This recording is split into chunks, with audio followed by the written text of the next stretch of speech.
Hey guys, welcome to the channel. As you see in the thumbnail, what if Naruto adopted by gods and goddess of Olympian? Before I start, please do support for more awesome content, and subscribe my channel and like this video. Go support and follow the Soul Reaper crew for writing that awesome fanfic, and also make sure to comment on this story. Link in the description. I'm glad we did this. It's been so long since it was just the two of us. Athena said, a content smile on her face as she walked the streets of Manhattan. Being one of the busiest out of her family, she took the time to enjoy the rare days she had off, where she could decompress and let the responsibilities of godhood slip away from her shoulders. Dressed in regular clothes, like the mortals her family ruled over, she tried not to stand out as she walked the stone streets of New York. To her right, her sister Artemis walked beside her. The daughters of Zeus took solace in each other's company, the similarities between them helping to form the bridge between their close sisterly relationship in their early days of existence. Out of all the gods and goddesses on Olympus, Athena felt her most comfortable when she was with her younger sister. There was no game with Artemis, and no need to keep one eye over her shoulder. The bonds of sisterhood were strong between them, and Athena knew she could rely on Artemis to have her back. I agree. Though I'm not usually one for the concrete jungle of New York, I'm enjoying our quality time together. It's been months since it was only us, Artemis replied. Like her sister, she was dressed in casual mortal clothes, giving up her usual silver parka and camouflage pants. Her lieutenant, Zoe, could handle looking after the hunt for an afternoon, and had her utmost trust to keep the girls in line. I would give anything to stay away from Olympus right now, agreed.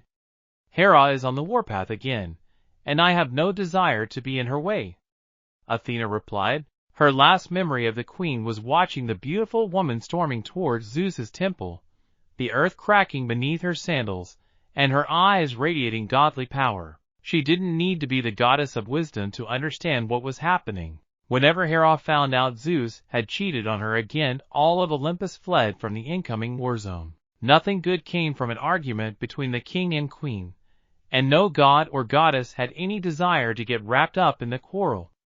Even Hestia would slip away and make herself scarce. Despite their feelings on the matter, the Olympian daughters of Zeus couldn't fault Hera for her outbursts and shouting matches with her husband. Hera's temper was legendary. People wonder why we remain virgins, and refuse to take husbands.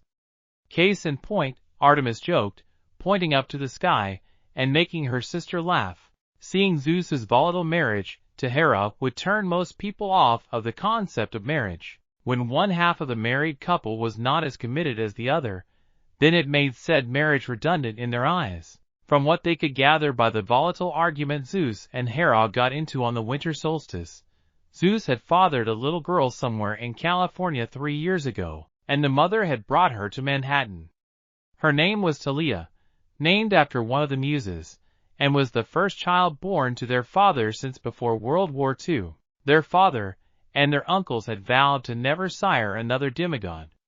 It was their effort to avoid the next great prophecy from coming to fruition. No one expected the vow to last, and unsurprisingly, Zeus was the first one to give in to his lust. The king of the gods had no luck when it came to keeping it in his pants, and his willpower towards beautiful women was weak. It seemed to be a trait that ran in their immortal family. They weren't sure what happened to the pair, but they were turned away at the door of the Empire State Building by the guard. The chill of the December month nipped at their skin, though the feeling didn't bother the pair of goddesses as it did to mortals. They'd walk the streets for a couple of hours, conversing like they would with complete comfortability with each other. It was a couple of days after the winter solstice, and the mortal holiday Christmas had been days earlier. The streets were bustling with people, filled with mortals taking advantage of the post-Christmas deals. Mortals were very focused on having the latest product of just about anything and everything in today's era. They wondered if Aphrodite had something to do with that. They wouldn't put it past the goddess of love. Speaking of the goddess of love, the daughters of Zeus ensured they weren't followed by the daughter of Uranus, spreading their essence throughout the world, making it harder for anyone to locate them. Aphrodite had a habit of showing up in the middle of their sisterly days out, taking over completely, and forcing them to go to the places she wanted to go, and do the things she wanted to do. While Athena could tolerate being around Aphrodite, the day would usually end up with Artemis and Aphrodite getting in an argument. It would always start with Aphrodite throwing an offhanded comment her way, and Artemis taking it as an insult. On more than one occasion, Athena had to physically restrain the goddess of the moon, and call upon Hestia to take Aphrodite back to Olympus before the two goddesses went at it. In terms of fighting capabilities, Artemis was the superior fighter in every way, and was one of Olympus's best fighters. However, Aphrodite could be deceptively cunning, and being the youngest daughter of Uranus, she boasted greater raw power than both of them. A battle between love and the moon could only result in utter chaos on a global scale. I'm feeling hungry. We could see if it's safe to return to Olympus? I bet we could convince Aunt Hestia to whip us up something? Artemis asked, a gleam in her eye. No one loved their aunt's cooking more than Artemis. Athena thought about it. I could go for something, but let's stay in the city for now. I have no desire to run into Hera or Father. We'll be there for hours if they try to talk about their problems with us. Agreed. Do you have anywhere in mind? Not particularly. Perhaps we could. Athena started, but stopped when something caught her eye. What's that? Artemis hummed, turning in the direction Athena was looking in. They were somewhere in the West Village, and her sister's attention was solely on the small building that stood on the corner of 90th Bedford Street. It looked like any other building in the West Village, but the front of the restaurant on the ground floor stood out next to the gray-colored stone. In particular, the front of the building was made mostly out of glass, but was met by a bright orange frame and door that stood in the center of the building. An open sign hung behind the glass door, and across the frame sat the name of the establishment, the Fox's Denver. The Fox's Den? I've never heard of such a place. Neither have I, and I know every building and store in New York like the back of my hand. It must be new. Athena said back, her curiosity piquing. Shall we? Artemis made a motion with her hand. Lead the way, sister. Led she did, with the two goddesses making their way towards the Fox's Den, interest piquing their thoughts. Well, for Athena at least. Artemis, on the other hand, was just hungry. She felt like she could eat course after course right now. A bell went off when they walked through the door, a shroud of warmth blanketing over them, and making the sisters hum in content. It was well lit and open, and appeared bigger than either anticipated. Along the wall on the right were a couple of booths, while more than a dozen round tables with comfy-looking chairs scattered across the room and next to the windows. A counter stood at the side, with a swinging door leading into another room behind it, with a glass cabinet sat next to it. Inside, Artemis spied cakes and other delicacies of all shapes lined up neatly in multiple rows. The smell of rich and freshly made pastries wafted through the room, accompanied by a mix of coffee and chocolate. The delightful aroma made both women shiver in delight, reminding them of Aunt Hestia's treats back on Olympus. They quickly realized it was more of a cafe diner than a restaurant, but neither looked like they minded. Will this do? Athena asked, and tried not to laugh when she found her sister staring into the glass cabinet, her face pressing against the glass. Despite her reputation, Artemis was a child goddess at heart. It all looks amazing, Artemis whispered, admiring the delicate frosting that coated the carrot cake. Athena leaned down next to her, and had to admit they all look amazing. Sometimes, it amazed her at the handiwork of mortals. While she wasn't known for possessing as strong of a sweet tooth as Artemis, she liked to treat herself every now and again with something sweet. Thank you for the compliment. Athena's eyes trailed away from the sweet treats, and found an amused young man looking back at her from over the counter. His chin rested in his palm, and a big grin sat on his face. Most would never dare to lean so close to her, much less Artemis, but it wasn't like he knew who they were. From the corner of her eye, she noticed Artemis tense up, and her facial expression turned colder than before. Her silver eyes bore into the man's blue ones with quick intensity, as if silently telling him not to come any closer. Her silver eyes gently glowed in warning, though only enough for Athena to notice. To the man's credit, he didn't look affected. He looked more amused if anything by Artemis, and reached behind the counter, and pulled out 2 menus. Here, these are for you both. Take your pick where you would like to sit, and I'll be with you shortly. He straightened up, getting rid of the grin and giving the goddesses a polite smile in return. Thank you, Athena politely replied, and led Artemis away by the wrist to a nearby table by the window, whispering, "Stop glaring." Artemis shook her head, "Sorry. He surprised me, that's all. I didn't realize someone was behind the counter." "Well, you were close to drooling over the carrot cake he had in there." "I can't blame you," Athena teased, silently laughing as Artemis's cheeks had a tinge of gold wash over them in embarrassment. "Not a word," Artemis replied, giving her sister a pointed look before both opened up their menus. The first thing that caught their attention was the variety. There was a lot to choose from, far more than other cafe diners they visited. Some of the choices were unique to witness for this type of establishment. Looking around, the room was half full, and Athena gazed across the tables to see what people were eating. Most were drinking coffee, which didn't surprise her, but she spied a couple of meals. In the corner, she saw a gentleman eating eggs Benedict, and by the moans coming from his mouth, he was enjoying his food a great deal. Looking over her menu, she failed to hide her smile when she looked at her sister. Artemis looked lost in the options, her silver eyes twinkling. If Athena was betting a person, she bet her sister was devouring the options in the dessert and cake section. When a few minutes passed, the man from the counter appeared by the table, a small notebook in his hand.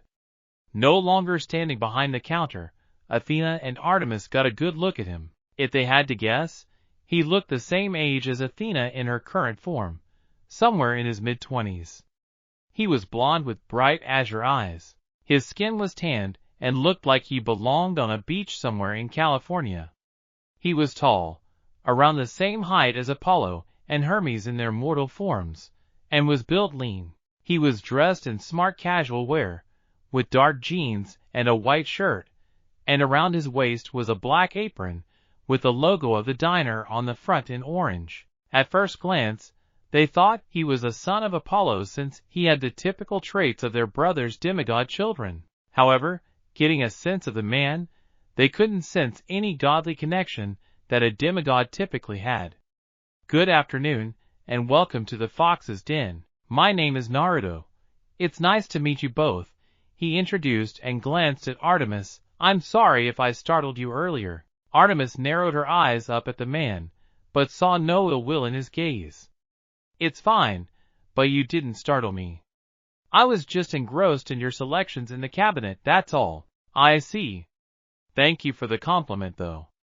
I'm glad you liked what you saw." His words sounded sincere, and Artemis couldn't sense him playing any game. He didn't appear bothered by their beauty, unlike others in the room who kept glancing at them from the corners of their eyes. It wasn't every day 2 beautiful women of their standard walked into a place like this. Perhaps he would be tolerable. "Did the owner make them all?" she asked, nodding in the direction of the cabinet. "Most of them, yes. Some came from the suppliers, but most of them are from my hands," he admitted. "You're the owner?" "I am." Artemis didn't say much else. He felt her gaze linger on him before it slipped back to the menu.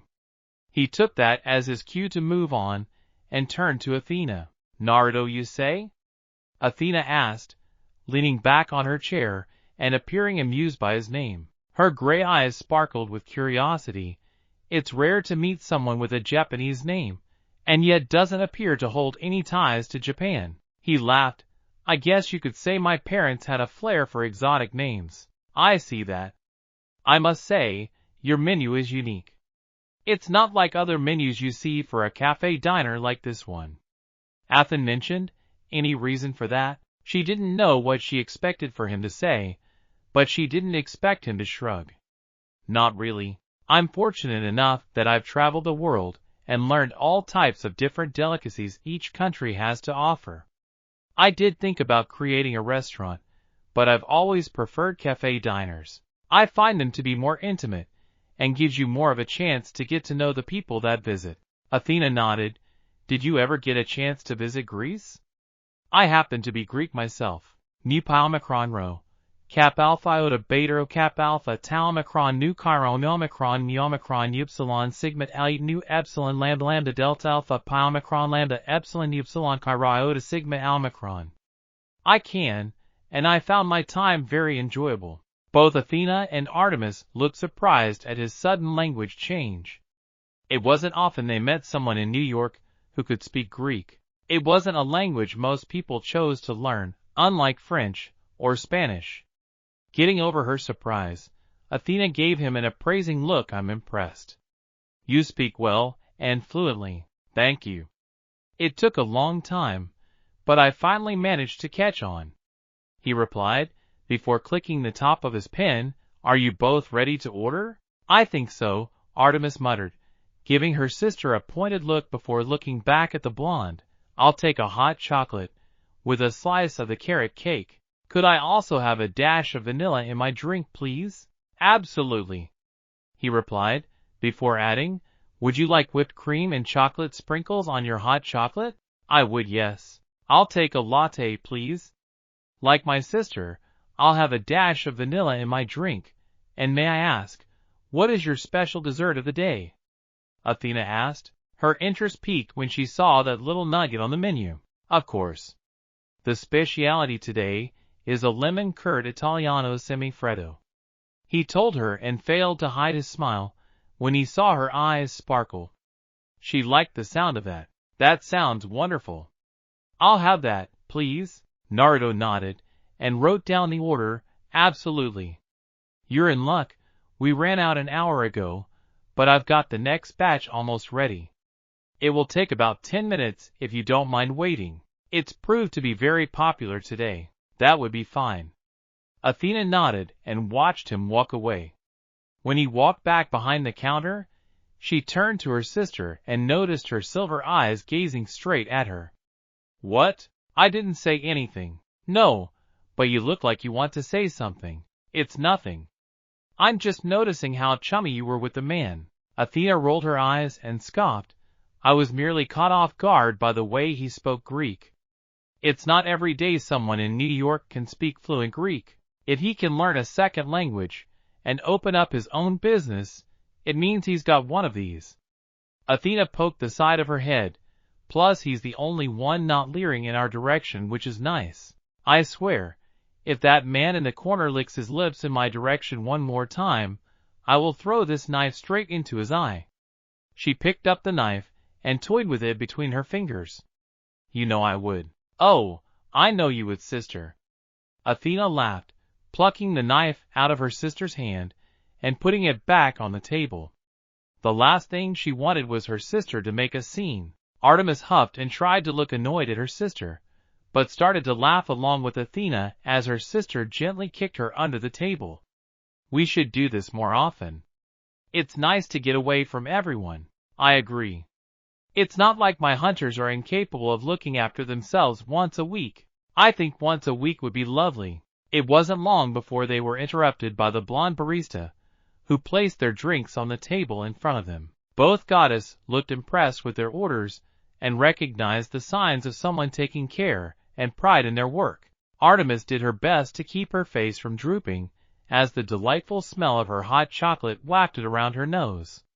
It smelled just like the hot chocolate Hestia would prepare for her. Athena had a similar expression on her face, wrapping her hand around the warm mug. When he placed Artemis's carrot cake in front of her, the goddess licked her lips, her sweet tooth craving for the treat. While Naruto prepared Athena's order, the two quietly drank their drinks, both relaxing into their seats as the taste touched their lips. Both let out a sigh of delight, impressed by their orders. It was easy to make a bad drink, but it was difficult to make a great one. So far, they would give the barista credit where credit was due. However, when Artemis had the first bite of her carrot cake, Athena couldn't help but giggle as her sister started demolishing the baked good. I take it the cake is good? She asked, but didn't get an answer. Her sister was too engrossed with the cake to reply, her mouth too full to form words. A thumbs up would suffice. When he returned, he was surprised to find both Artemis's mug empty, and her plate void of any cake. "Wow, I guess you liked it, huh?" he said, before motioning to her nose. "You have a little something on your nose." It was whipped cream from her drink. Artemis's eyes widened, and swiped at her nose with her palm. She stared at her sister with irritation, hissing, "I had whipped cream on my nose. Why didn't you tell me?" Athena laughed to herself.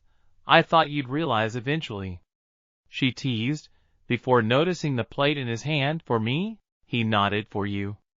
I hope you enjoy. Let me know if I can get you anything else," he told them, and started to leave before he saw Artemis looking his way. "Can I get you another drink?" "Same again, please." "Drink and cake," she said, making him smile, and head back to the counter. She looked at her sister and noticed her looking down at the plate, her fork in hand. Artemis wasn't one to praise a mortal often, especially a male mortal. However, she had to admit the lemon curd Italiano semifreddo he made looked divine. It looked like something you'd find in high-class mortal society. Hell, it was something she imagined Hera serving at her temple. "Well, aren't you going to try it?" "I want to, but I feel like it would be a shame to ruin it," Athena whispered, admiring the delicate work that must have come with making it. She was no incredible chef like Hestia, Hera, or grandmother Rhea, but Athena occasionally liked to dabble in the kitchen the mortal way. She found there was something therapeutic about cooking, and she understood why so many mortals took it upon themselves to learn. It must have taken him years of practice to achieve such quality of work. It took a moment, but slowly Athena dug her fork into the lemon curd. The texture was light and fluffy, and she watched it jiggle around as she brought it up to her mouth. Taking a bite, Artemis watched as Athena fell back against her chair, her rhythmic breathing making her sister lean forward in anticipation. Judging by the expression on her sister's face, the dessert had gone over well. Her composed elder sister rarely let her cool visage slip, always retaining a mask of dignity that kept her true feelings behind closed doors. Athena wasn't the kind of goddess that wore her feelings on her sleeve, but Artemis was one of the few that could see behind that visage. It was always a pleasant experience for the goddess of the moon to see her composed sister drop all pretenses and enjoy something for what it was. Then, out of nowhere, Athena let out a loud moan of delight that caught everyone's attention. Okay. That might have taken it a step too far. The whole room fell quiet, and every mortal within the establishment, male and female, gaped and blushed in Athena's direction. Artemis couldn't stop the flush of gold from lacing her cheeks. She gawked at her sister, looking between her and the plate. Even she wasn't that bad. It sounded so ual. Athena? What in the name of Hades was that? Coming to her senses, Athena couldn't stop her eyes from widening. It's not what you think. That was a lie, and she knew it. The moment she realized what she had just done, Athena brought up her free hand up to her mouth in shock horror. She didn't dare look around the room at the gaping mortals, but the blonde owner was in her viewpoint, and she could see his surprise and disbelief. "I can't believe I just did that," she thought. Never in her more than 4,000 years of existence had she ever publicly done something so candid. What made it worse was doing it in public. "What the hell is wrong with me?" She hid her face, the embarrassment worse than the time she tried to play the flute in front of the other gods. When he walked back over, Athena didn't dare look him in the eye. After he provided Artemis with her second round of orders, he stopped and whispered to Athena, "I'm glad you enjoyed it." He smiled politely, and before she could reply, he walked away. Oh God, what must he have been thinking? "Hey, Blondie," he stopped and turned around, and everyone looked towards an older woman who was sat a few tables over. She pointed at Athena. "I'll have what she's having." Athena groaned and hid her face in her hands. She wished the earth would swallow her up for eternity. What a day! When the last customer left the Fox's Den, Naruto breathed a sigh of relief as swapped the open sign to close. Seeking the comfort of the nearest chair, he finally had a moment to put his feet up and let the day wash over him. Whoever thought running a business would be stressful? Not him, that's for sure. Other people made it look so easy. Not to mention, the movies made it look like a piece of cake. He could with all confidence say that it was not easy. Catching Tora, the cat on a D-rank mission was easier. However, as stressful as the job was, this was the path he chose to acclimate into modern-day life. As it turned out, he was very good at it. Cooking and baking had always been a hobby of his, and something he found therapeutic. Feeding fulfilled a survival need for all living creatures, and the feeling of fulfillment came not only from the good of the act of giving, but also the fact that we have helped in some form. Cooking for others helps bond human beings to loved ones and fellow humans. At least, that's how he saw it. There was also the fact that people loved cake and coffee. Both played huge parts in humanity's daily life that it seemed like a given.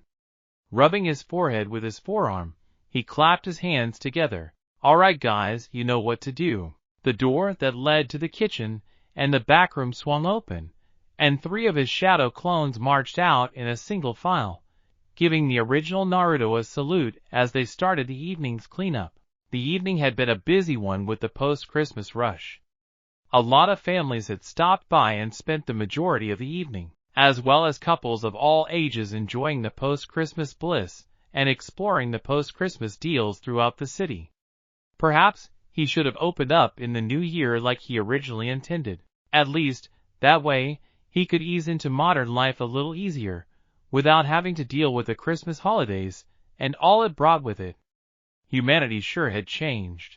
Though, he did notice the festive and seasonal beverages went over a treat with his customers, and he was already thinking about what to do once January arrived. Humanity sure had a sweet tooth. Well, at least no one has complained as of yet. Everything seems to have gone over well. With that thought, his mind turned to a memory from earlier that day. The image of the 2 beautiful sisters that entered his establishment crossed his mind. Both women were equally as pleased with their orders, though one was certainly more vocal than the other.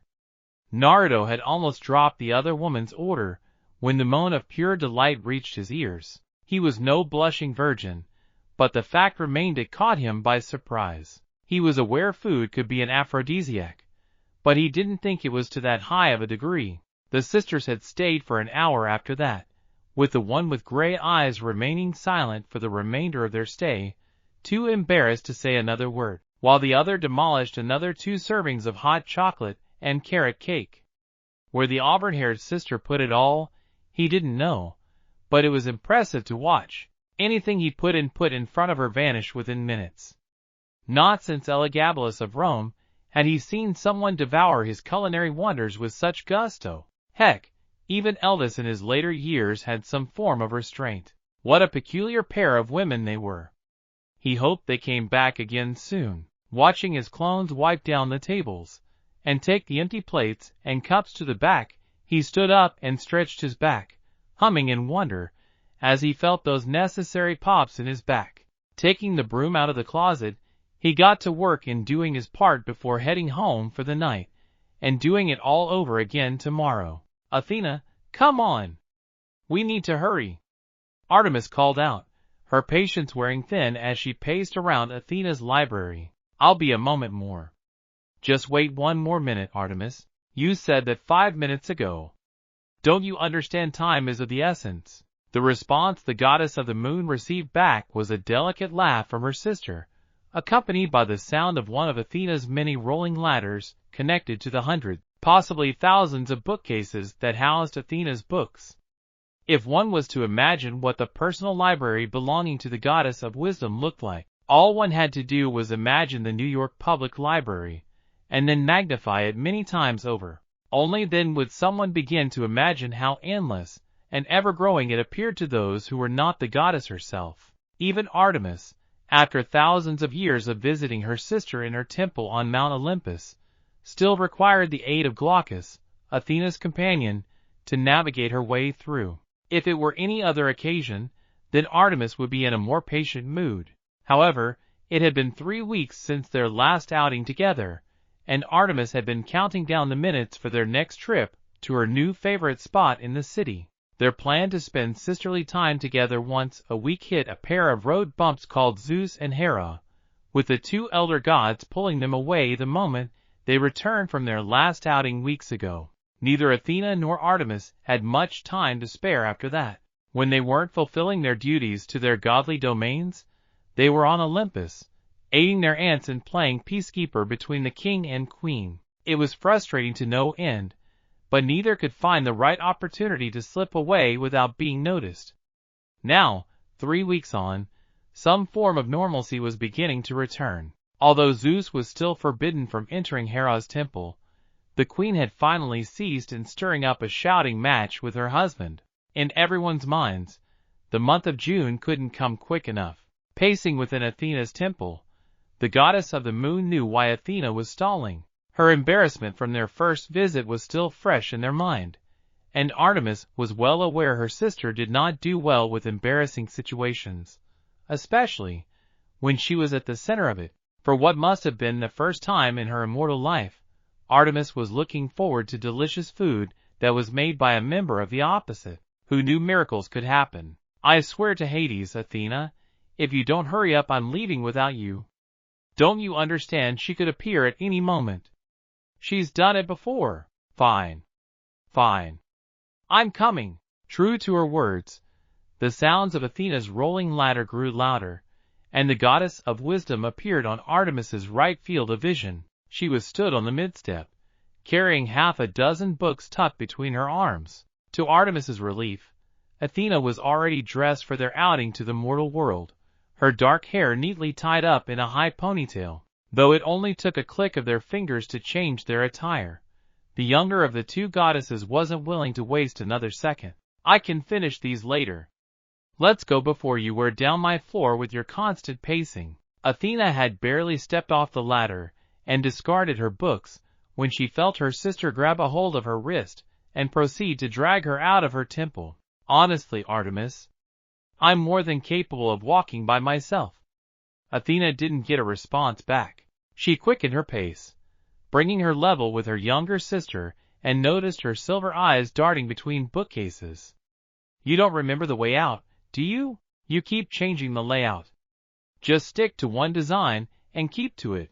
A laugh escaped Athena, before gently escaping Artemis's grip and taking the lead between the two sisters.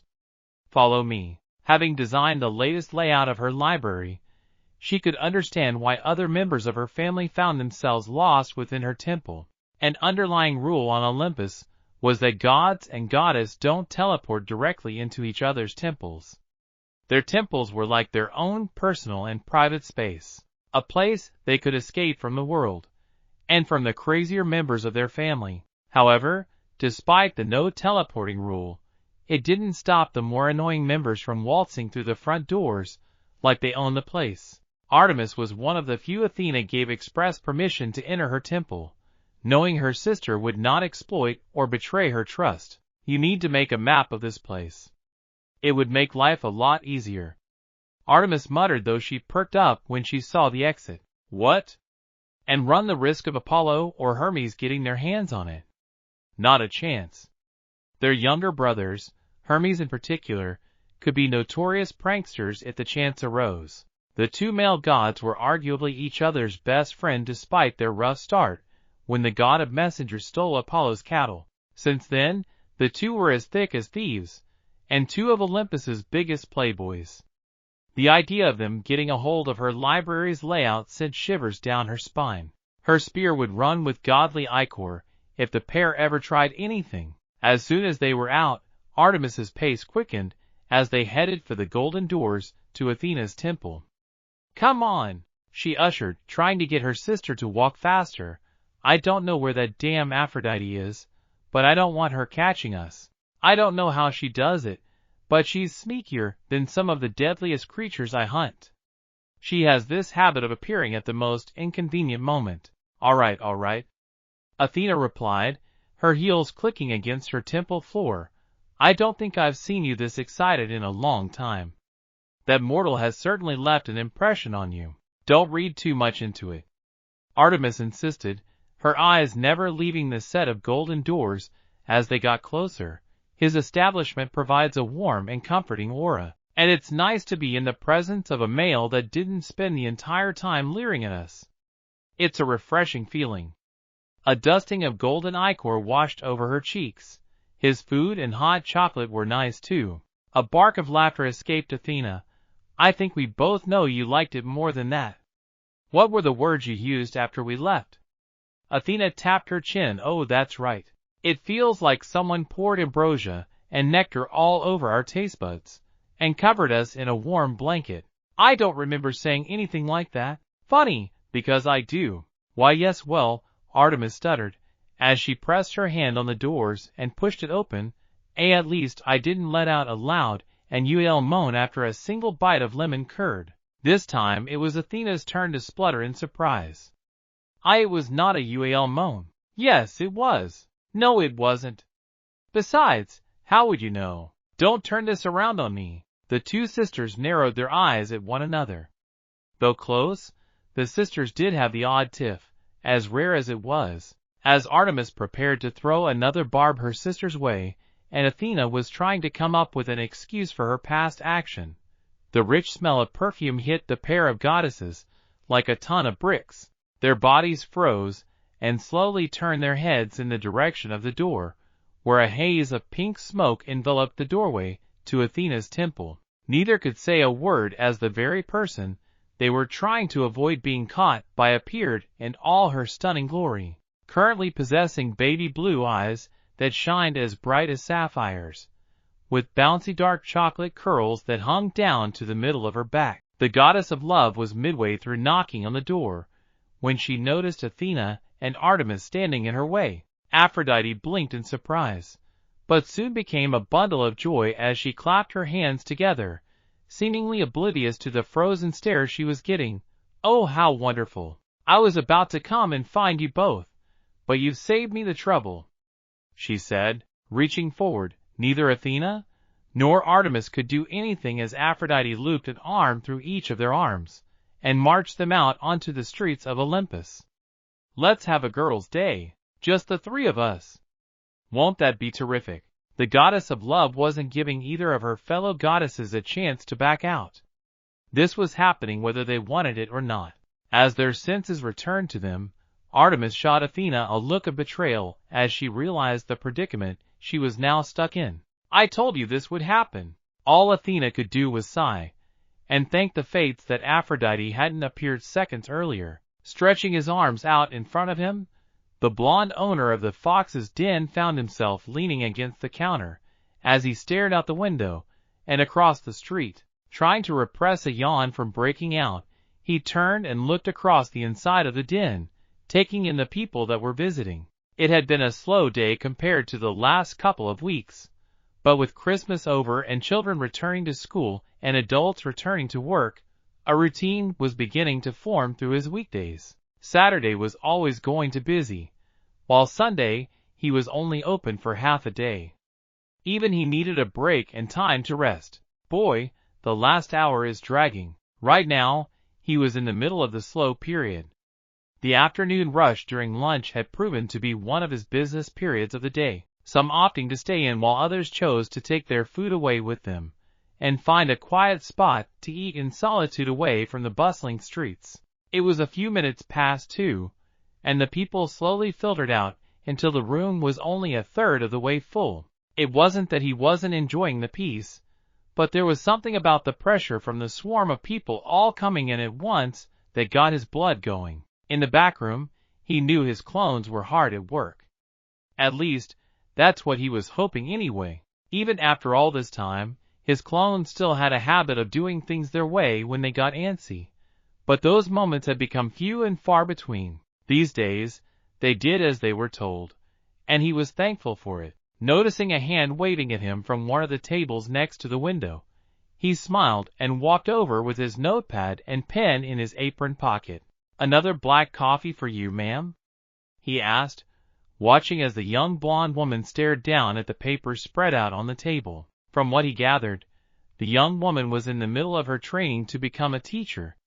Math, if he remembered right.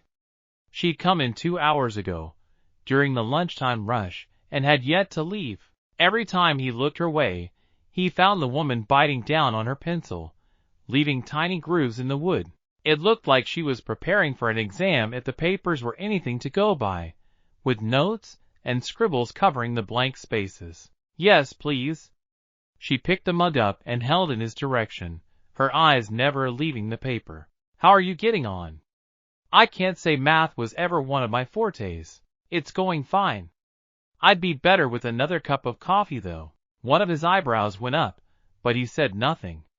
Instead, he took the mug and went through with her next order. Despite professional courtesy, a small part of him was tempted to add a dash of chili sauce to the drink. Rude. As he fulfilled the order, little did he know, at that same moment a street over from the Fox's Den, the three goddesses of Olympus converged on its location. No! No! Macy's is that way. Aphrodite pointed in the direction opposite to the way they were walking. I saw the most beautiful pair of Gucci heels that would look great on you, Artemis. Every woman needs a pair of knockout heels.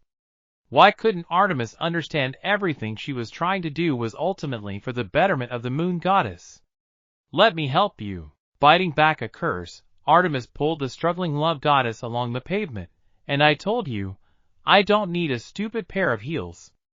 I'll take a pair of sandals or combat boots at any time of the week. Besides, Athena and I already made plans before you stuck your nose in. But we No. Then Howab. No. Sighing, Athena turned and looked at the annoyed expressions on both goddesses' faces, though each for different reasons. Aphrodite, you don't have to stay. You can go, and Artemis, and I will continue our day without you. Huffing in annoyance, Aphrodite yanked her arms out of Artemis's grip and crossed them against her chest. A pout appeared on her face, but she knew there was nothing she could do to change her fellow Olympians' minds. Fine, but this place had better be as good as you're making it out to be. It will be. It better.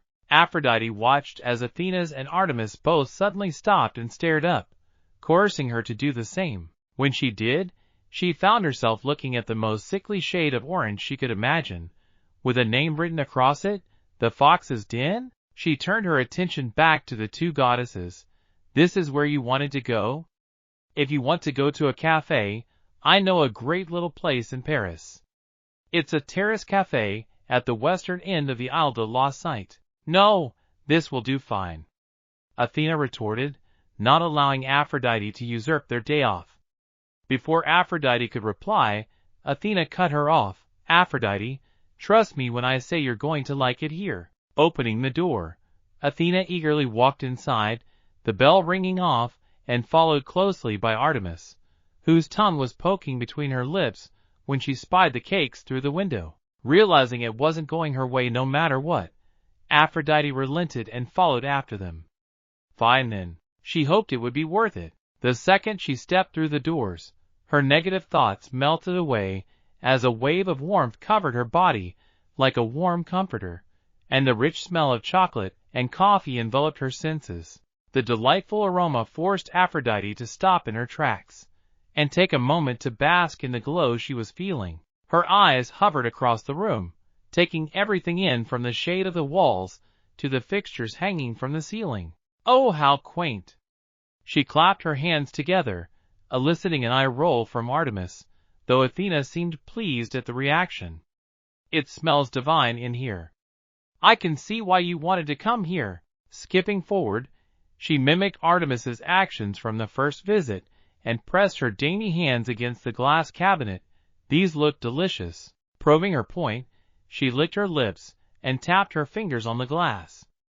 As Olympus's leading authority on anything relating to chocolate and sweets, she was enjoying what she saw and smelled. Those eclairs looked to die for. Welcome back, the three heard. Looking over the counter, Aphrodite found herself locking eyes with another pair of bright blue eyes, as Naruto reappeared after returning from the backroom. He wiped his brow, and smiled at the three women, and nodded his head towards Aphrodite. And you brought a friend? It's nice to meet you. Hello, handsome. Athena and Artemis's decision didn't seem like a bad one anymore. She understood why they were so eager. She would be too, if he was the one serving them. Blonde hair and blue eyes, tall and lean. Nice complexion, and works in a cute cafe. Mama likes. The goddess of wisdom smiled at the blonde, ignoring the looks Aphrodite was giving the owner, and watched as he gathered 3 menus from behind the counter. To Aphrodite's surprise, even Artemis wore the tiniest smile on her face. Gone was the usual cold, or indifferent mask she'd seen her fellow goddess wear when in the presence of a male mortal. What in the world? It's nice to see you again, Naruto, Athena said, accepting one of the menus as he held them out to the 3 goddesses. Not wanting Aphrodite to be aware of her nerves on returning to the establishment, Athena buried those feelings away and behaved as she typically would. We hope to come again sooner, but responsibilities tend to get in the way. You know how it goes. I sure do, and don't worry about it. He waved it off. Your table from before is free if you want it. Or would you like to sit elsewhere? Scanning the room, it was Artemis that spoke. May we take a booth? She pointed to the back of the room, where all the booths were currently available. Sure, make yourselves at home. I'll be over in a couple of minutes. Thank you. Heading towards the table, the trio of goddesses weaved their way through the interior, ignoring the stares they were receiving from the other patrons. Aphrodite couldn't help but give a wink to a cute-looking man sitting on his own close to the restroom, and giggled when he nearly choked on his drink. Slipping into one of the available booths, Artemis claimed one side, while Athena and Aphrodite shared the other. I think I'm beginning to see why you girls like it here, Aphrodite said, making herself comfortable and slipping off her jacket, revealing a snow-white cardigan that showed off her perfect form and curves. The owner is a bit of a hunk, don't you think? Neither Athena nor Artemis replied, and soon Aphrodite found herself holding back a giggle, amused at how serious they looked as they read the menu. What are you thinking, Artemis? Carrot cake again? Artemis shook her head. I'm not sure.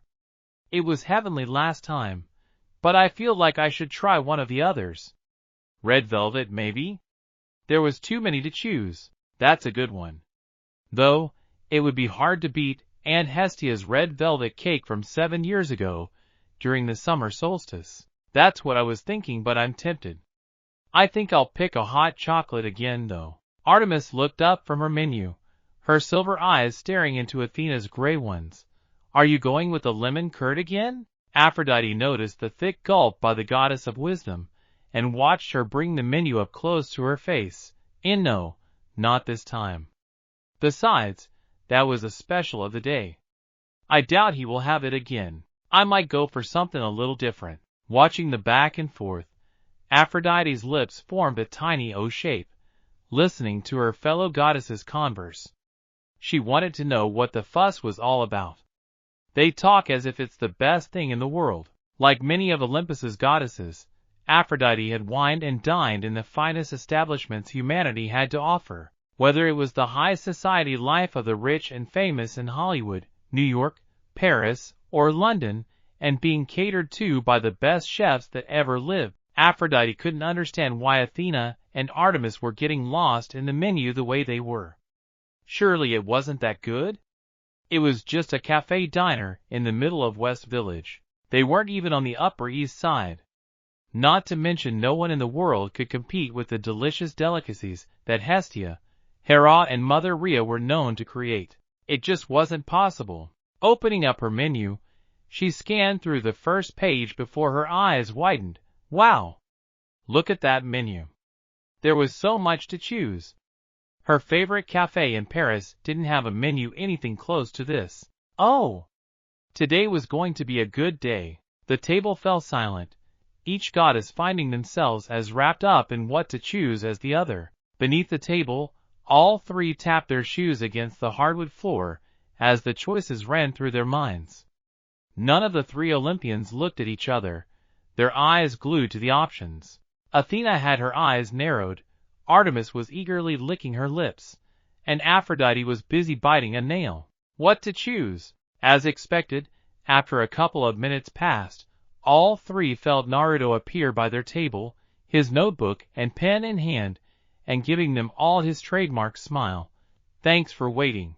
Are the three of you ready to order? Looking around the table, the blonde owner turned to Athena, deciding to start with her. Straightening her back, Athena cleared her voice. I believe so. She looked at the pair and saw them nod, though Artemis still looked a tad unsure. I'll take a latte please, though instead of vanilla, may I have a dash of cinnamon this time? She watched him nod his head and write the order down. And I remember seeing someone with eggs Benedict the last time I was here. I'll have one of those, please. Absolutely. Those are all great choices. When he turned to Artemis, the goddess appeared to have finally made her mind up. I'll take a hot chocolate, and this time, I'll get a slice of the chocolate coconut cake. Sure. What kind of hot chocolate would you like? I'm sorry. Artemis looked at the man in surprise, and watched him scratch the back of his head. Oh right. Sorry. I forgot you haven't visited in a few weeks. I've added a couple of different types of hot chocolate, besides the standard type you'd expect, and I'm waiting on the new menus to arrive. Would you like to hear them? Artemis said nothing and nodded. New types of hot chocolate? She hadn't prepared for this. Well, right now I have 6 types, but I'm planning on bringing in more over time. Naruto held out his fingers. We've got regular, Rocky Road, mint chocolate, white chocolate, salted caramel and orange chocolate. Each flavor made her eyes gleam, though one, in particular, stood out. I'll take the salted caramel. You got it. And don't forget the whipped cream and sprinkles. I would never be so cruel, he joked. Across from Artemis, Athena smiled at her sister's eagerness. No matter how cold or intense Artemis could become when crossed, the moon goddess would always be a child at heart. Even Aphrodite, who so desperately wanted to tease the younger goddess, couldn't bring herself to do so. She looked so cute and not at all like the huntress that struck fear into monsters everywhere. When he turned to Aphrodite, the love goddess batted her eyelashes at him. I'll take strawberry milkshake please. She lifted a delicate finger and pointed to something that caught her eye. I couldn't help but notice you have a section of entremet on the menu.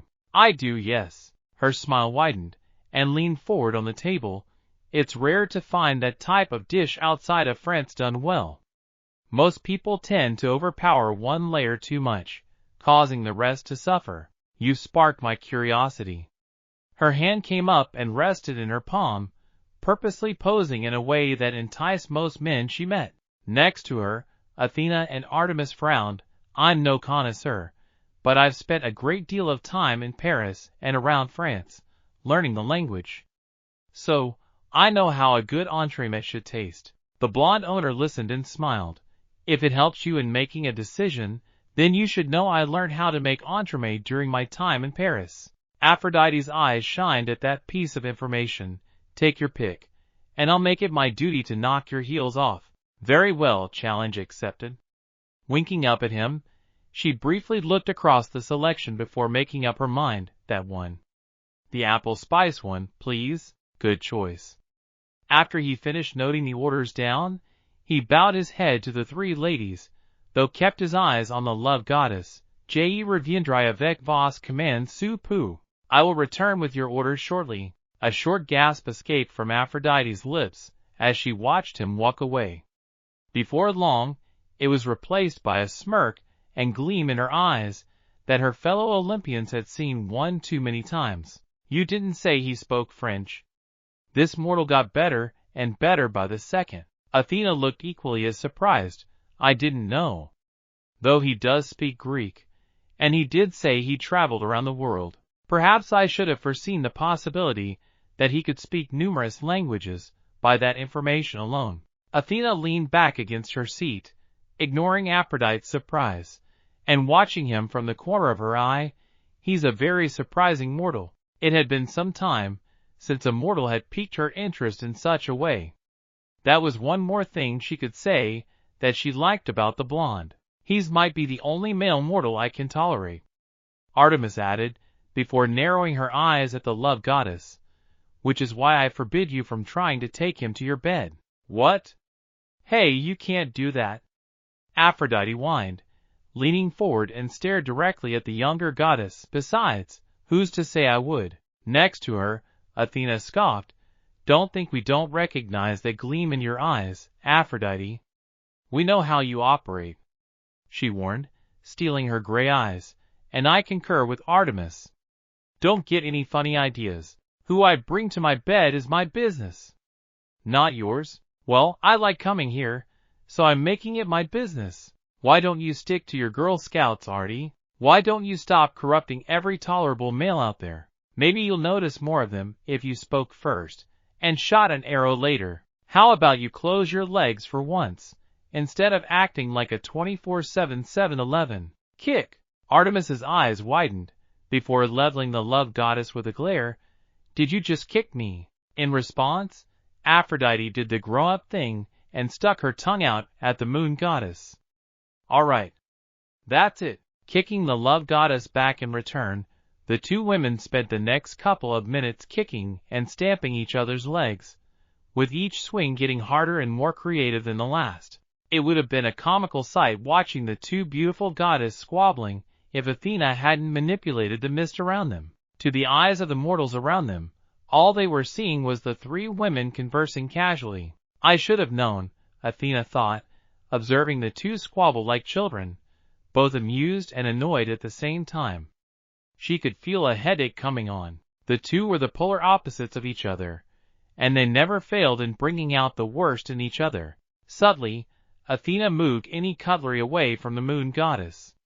She didn't need her sister getting any creative ideas. The moment she saw Naruto returning with their orders, Athena intervened and mimicked the actions of their Aunt Hestia and how she would stop the two from their petty arguments. She lurched forward and with both hands, grabbed an ear from each goddess and gave them a hard yank. Ow! Hey! Before either could say another word, the returning blonde reappeared by their table. Here you go, ladies. Enjoy? Placing their drinks in front of them, he followed up the action with Artemis and Athena's food, and turned to Aphrodite. Your order will be right out in a moment. Thanks, she replied, rubbing her ear and shooting a glare at Athena, who was smiling her thanks at Naruto.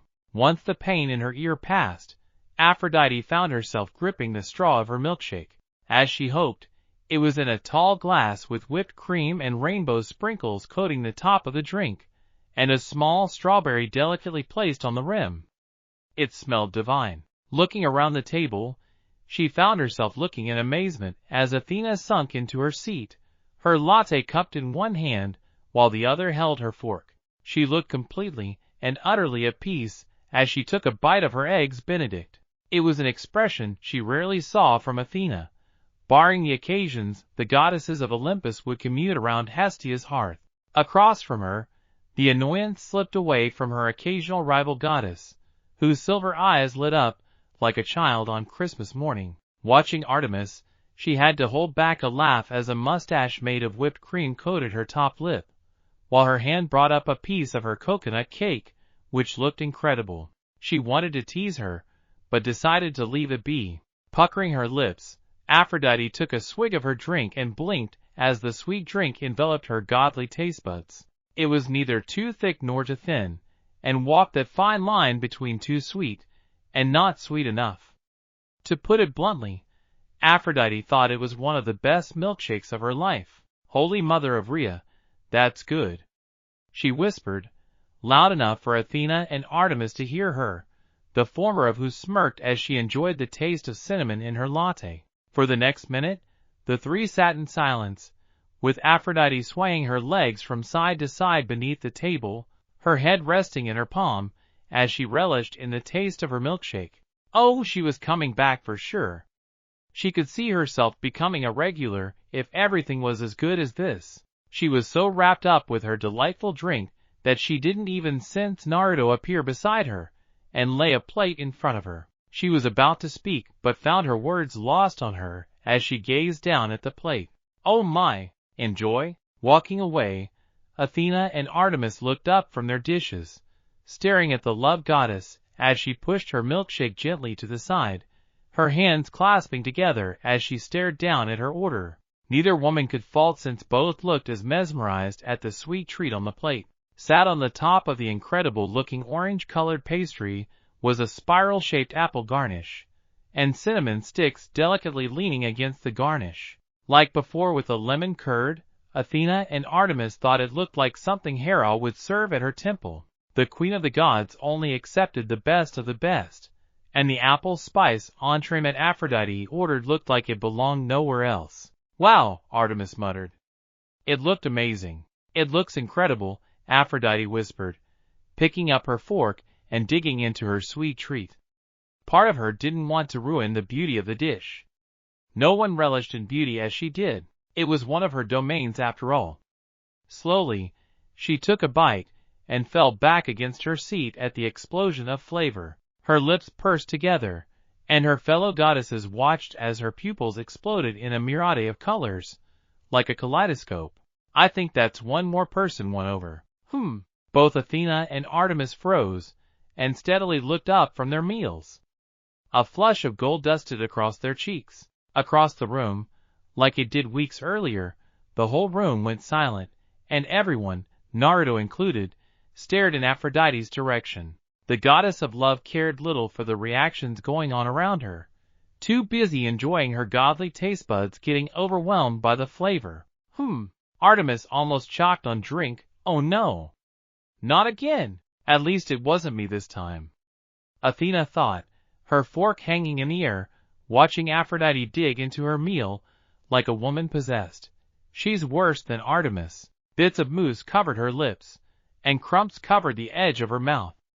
Both did nothing but watch as Aphrodite finished off the dessert in a matter of moments. If they weren't blushing from Aphrodite's reaction, they would have been impressed by how quickly she devoured the dessert. Even Naruto, who busy preparing another order, stumbled at how loud Aphrodite was being. "Again?"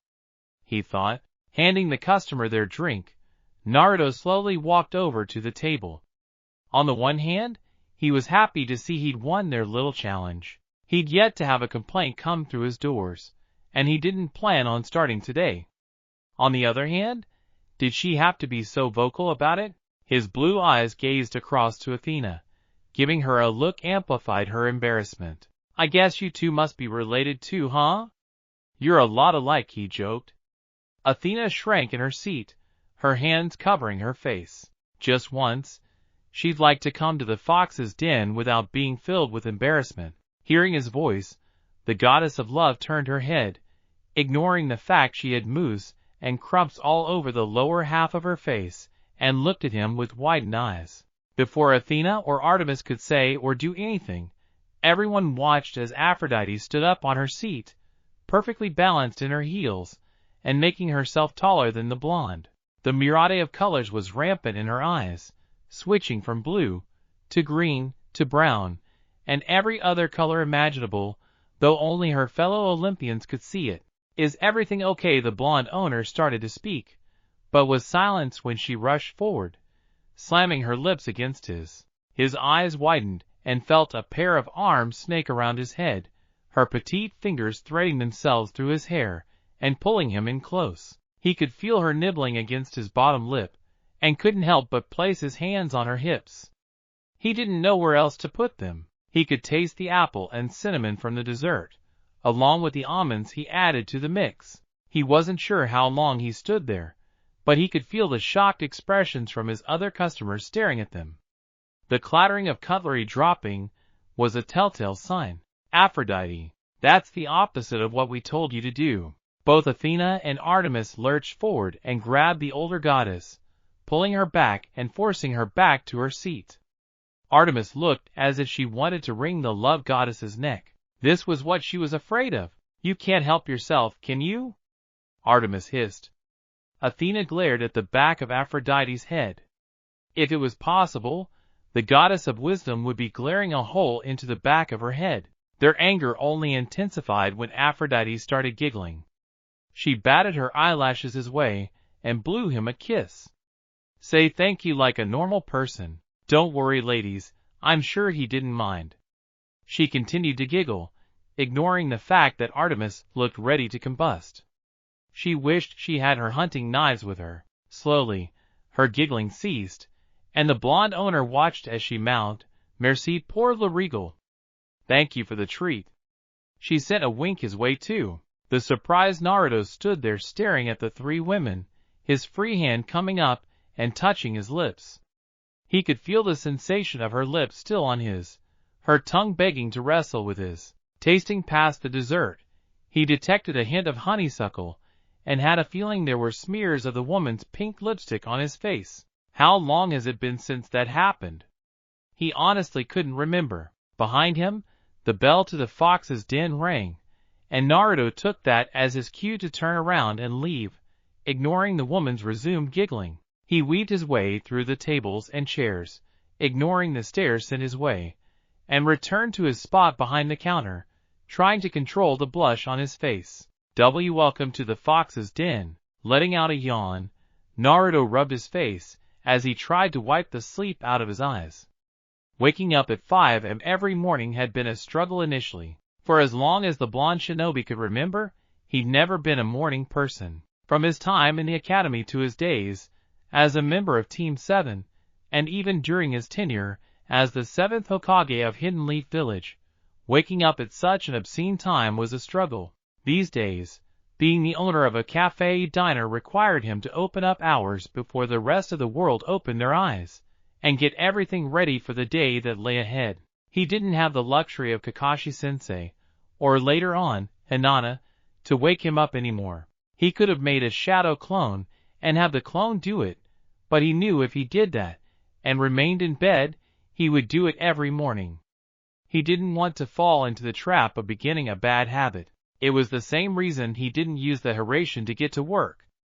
Besides, the walk from his home to the fox's den helped wake him up. It was Sunday, which meant he was only open until 2. After that, he planned on going home and sleeping the day away until it was time to restart his week all over again. Walking the streets at such an early time, it would always surprise him to see people much like himself, out and about already starting their day. The sun hadn't even risen yet, and the brisk chill of the air nipped at his skin, reddening his cheeks and the tip of his nose. He nodded his head at a passerby, who was heading towards a nearby OPS truck as packages of all sizes were being loaded on and off with great care. "Ops? That must be new. Morning, good morning." Rounding the corner, he sniffled when the fox's den came into sight with its bright orange frame standing out amongst the dull colors of the other building. Didn't people understand if they wanted to attract the attention of the people passing by, then what better way was there than using the brightest shade of the best color in the world? If nothing else, it would cause people to stop and look.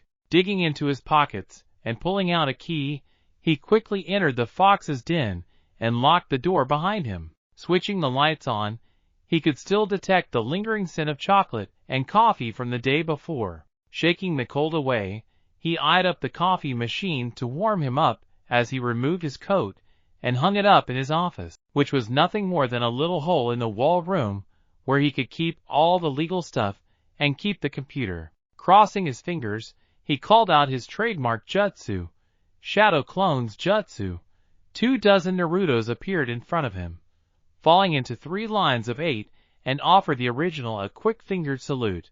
"Alright, you all know the drill. The list of what we need to make this morning will be on the countertop. The special of the day won't be anything too fancy, but I thought we'd go with a blueberry skyr cheesecake." He watched them nod their heads. "The skyr yogurt is on the top shelf. If we need any more, he raced over to Reykjavik and head to that store I frequented when last there, the one nearest to the theater house." They nodded again, forcing him to clap his hands together. "Alright then, you know what to do.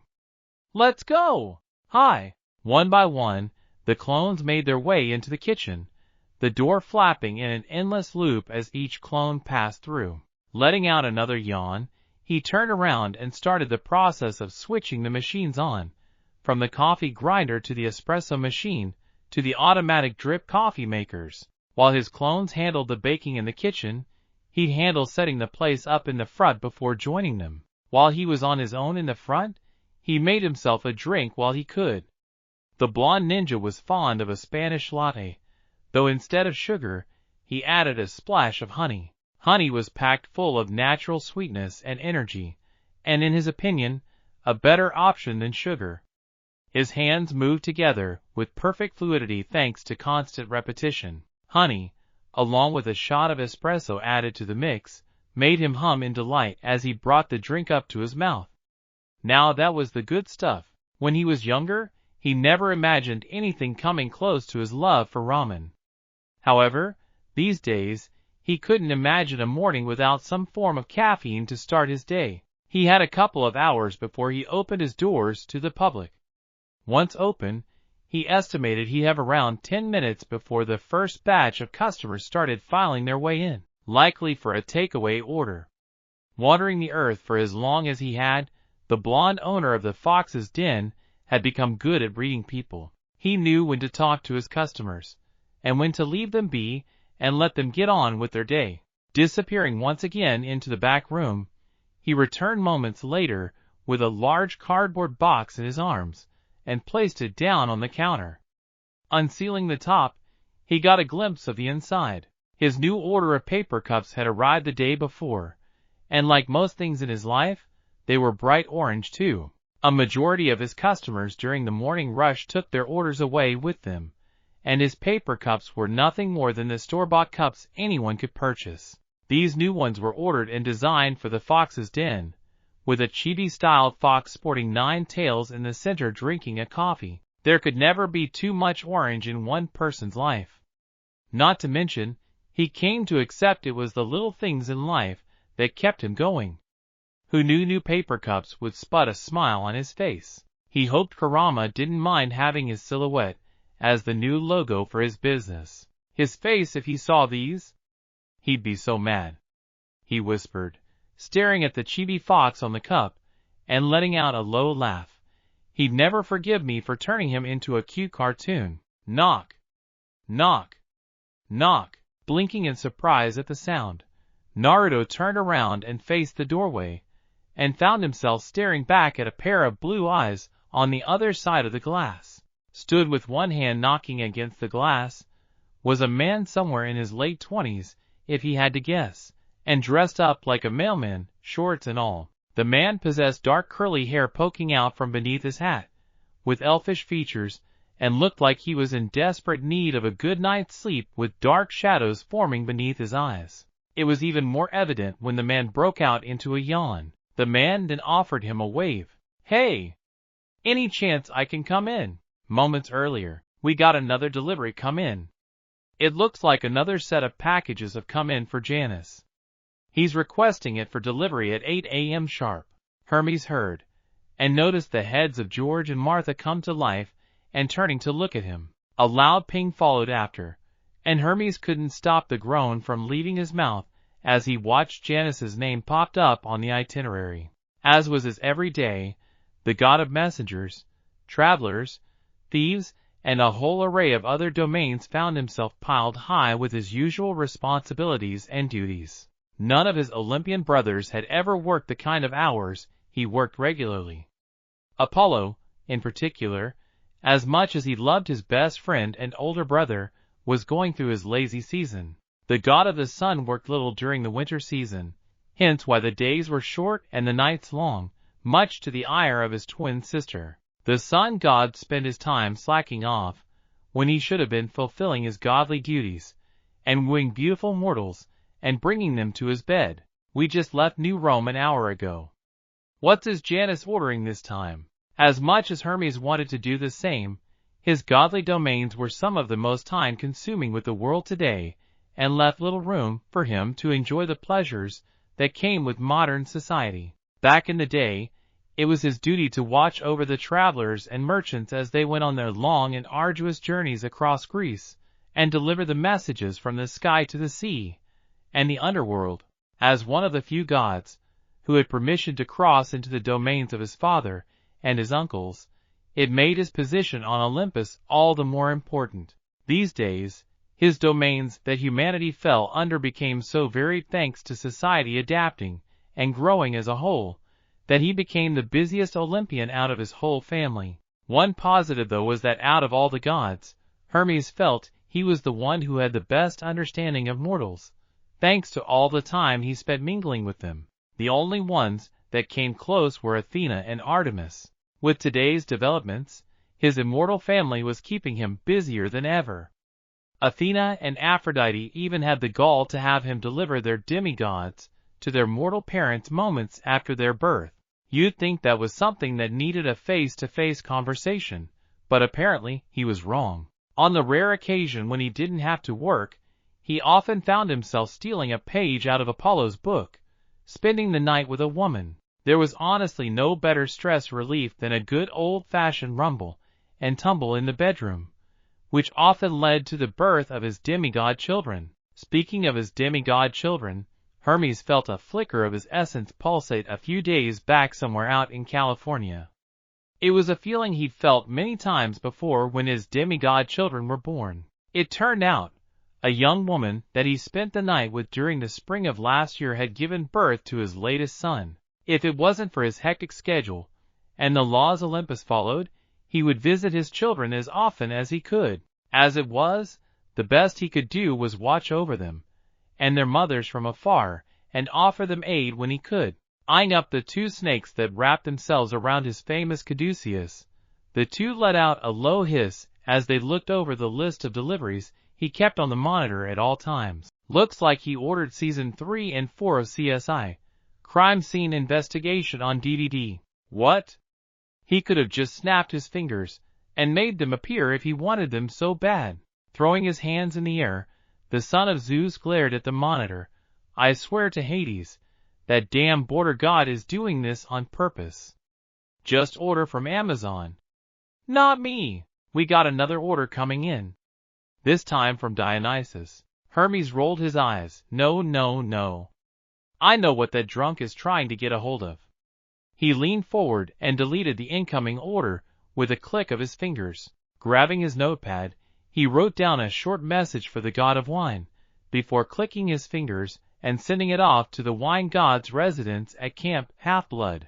Ever since Dionysus made the mistake of chasing after a nymph that Zeus declared off-limits, he'd been forced to remain sober and not touch any source of wine for 100 years, as well as run Camp Half-Blood.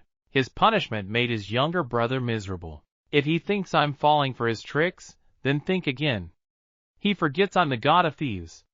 His brother would be angry, but he could handle Dionysus. Falling back against his seat, Hermes rubbed his eyes, and couldn't stop the yawn from escaping his mouth.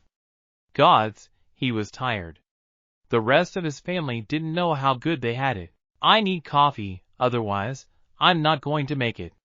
Stretching out his hand, a mug reading World's Best Grandma, a recent present from Apollo appeared, coffee filled to the top inside. Giving it a quick sniff, he brought it up to his lips and instantly regretted it. Rolling down the window, Hermes spat the coffee out onto the street, followed soon after by the rest of the mug. As a god, he could make almost anything appear if he willed it so. All he had to do was picture it in his mind, and will it to be. However, with food and drinks and other edible delicacies, said god had to have some skill over the art. He wasn't bad by any means, and was known to treat his mortal lovers to a home-cooked meal from time to time, which made the food he conjured pretty good. His Aunt Hestia and even his stepmother had given him their stamp of approval. Yet, for some reason unbeknownst to him, Hermes could never make a decent cup of coffee. It was the most ridiculous thing. No matter how hard he tried, the Olympian could not crack the code after years of practicing. It was such a mundane thing, yet he failed miserably at it. If Apollo, Ares, or any of his brothers found out, they wouldn't let him live it down. Feeling someone tapping his leg, Hermes glanced over at George and Martha, the latter of whom was trying to get his attention. What? We can afford to take a short break. Why not make a stop and get refreshments? Oh! And where do you suggest? He watched as the two snakes turned to look at each other, whisper something to one another, before turning back to look at him. How about that place up the street? Hermes blinked. Place up the street? He leaned forward and squinted his eyes. It took him a moment to realize what George and Martha were trying to point out. Up the road, not even a minute walk, he spotted a light on in one of the nearby windows. Despite Apollo not yet flying his chariot through the sky, street lights were enough to show off the orange frame that wrapped around the front of the store. "The Fox's Den?" he read, before tapping his chin. "Why does that sound familiar? It's the cafe Aphrodite mentioned a fortnight ago at Apollo's poker night." George hissed, as realization lit up his face. Oh, that's right. How could he forget? It was all Aphrodite went on about all night. After a while, Hermes, along with everyone else, had tuned out the love goddess, but some of what she said had filtered in. All he remembered her saying was that some hunky mortal made one of the most delicious strawberry milkshakes and desserts she'd ever tasted, and that it was so good that Olympus's most beautiful goddess rewarded the mortal with a big smooch in the middle of his establishment. It was so good that she dared to say it might be as good as the delicacies Aunt Hestia and Aunt Hera were known to create. If he remembered right, even Athena and Artemis enjoyed it. If his two elder sisters enjoyed something created by a male mortal, then he must have been good. They were notoriously picky and hard to please. Grinning, Hermes didn't hear what George and Martha said next, before waving his hand and turning his caduceus to its phone form. The Olympian god was already on his feet, closing his truck door shut with newfound energy as he marched over to the Fox's Den. "Well, let's go and see what the fuss is about." Present, leaving the counter, the blonde owner of the Fox's Den walked closer to the door, gazing curiously at the man of the other side. "Hey, I'm not open yet, and I won't be open for a couple of hours." He pointed to the clock behind on the wall behind the counter. "Come back later, and I'll be happy to take your order." What hope he had that the guy would take his word and leave was proven false when the guy didn't move. "Aw, come on. Can't you make an exception this once?" Hermes put his hands together in a prayer motion. "I've been up for hours. I need a little pick-me-up, that's all." Rolling his eyes and feeling a headache coming on, Naruto took another step closer to the door. It was too early for this. "Look, I haven't got much ready. I just walked through the door a minute ago myself. Why don't you go to Starbucks or something? I'm sure one of those is open 24/7. In response, Hermes made a face and stuck his tongue. "No way. I hate all that franchise crap. They stopped making good coffee years ago, and I hear you make a hell of a drink. I have it from a reliable source that you're one of the best in the city." "Oh, who's this reliable source?" One of his regular customers, maybe. He wondered if one of those food critics stopped by. He thought he saw one stop by a week ago, taking notes on a little notepad and looking very up themselves. Every order sent his way, Naruto put a little bit of extra care into, resulting in the guy leaving with the biggest smile on his face. It was a good feeling watching his customers leave with big smiles on their faces. Hoping to get an answer, the blonde received a wagging finger in return instead. "Ah! Ah! Ah!" That would be telling. I could never give up my reliable sources. But no, they had nothing but glowing reviews about this place you have. Frowning, Naruto was about to speak, before he got cut off. "You're here, and the machines are on." He pointed to the coffee machine behind the blonde, and pointed to the coffee that was in Naruto's hands. "Come on, help a fella out." Scratching the back of his head, Naruto looked to and from the mailman and his machines, before letting out a reluctant sigh. Taking a deep breath, he ignored the dark-haired man making a fist in the air, and unlocked the door. "No funny business. Got it?" Giving the man a stern look, he watched as the mailman threw his hands up in the air. "Don't worry. I come in peace, and all that good stuff. Cross my heart." He made a little motion with his hands over his chest. "I'll be gone before you know it." "Right." Rubbing his eyes, and looking at the man suspiciously, Naruto gave a short nod, and led Hermes to the counter. His gut was telling him this guy was trouble. Something about the guy screamed prankster. He would know, being one himself. Handing Hermes a menu, the blonde leaned against the counter as he unwrapped his paper cups from their box and picked one out for use. "Take a look, and tell me what takes your fancy. I'll let you know if it's currently available or not. You got it. Naruto made a motion, and poked his head through the door leading to the kitchen, giving his clones a subtle sign not to come out. He didn't need a mailman catching his clones at work, nor did he want to explain why there were dozens of himself. Nice place you have here, thanks. The blonde replied. How long have you been open? Not long, the blonde admitted, about 2 months. I opened up before the Christmas period started. Kept me busy and gave this place the boost it needed, but it got crazy busy and hectic some days. I sometimes wondered if I made a mistake. Hermes nodded. I bet. Christmas is always the worst when you're in our line of work. Delivering goods to the people of the world in whatever form that takes. Glancing across the menu, Hermes whistled, an appraising and dubious look on his face. Wow. Aphrodite wasn't kidding when she said this menu was varied. There's something of everything in here. The Olympian would admit he wasn't one to visit cafes often. They were more his sister's kind of thing, or his aunt's. Like his brothers, he preferred bars or nightclubs since he picked up most of his hookup from them, though he enjoyed an occasional beer or two to go with the night. I need something to keep me awake for the rest of the day. Not knowing much apart from the standard caffeine-based beverages, Hermes eyed the drink in Naruto's hand. What do you have? Oh, this? Naruto took a small swig of his drink. It's a Spanish latte. Curiosity piquing, Hermes leaned on the tabletop. Is it any different from a regular latte? To answer his question, he received a waved hand in the middle of the air. It's more of an espresso-based drink with textured milk and condensed milk. It's sweeter than a latte, but not as much as a latte with flavored syrup. Though I don't use sugar in my drink, and instead use honey. Hermes nodded his head, and liked the sound of everything he just heard. I'll take one of those. He especially liked the espresso part. That would do the trick in keeping him awake. Sure. Do you want food to take with you? Hermes scratched the back of his head, looking indecisive.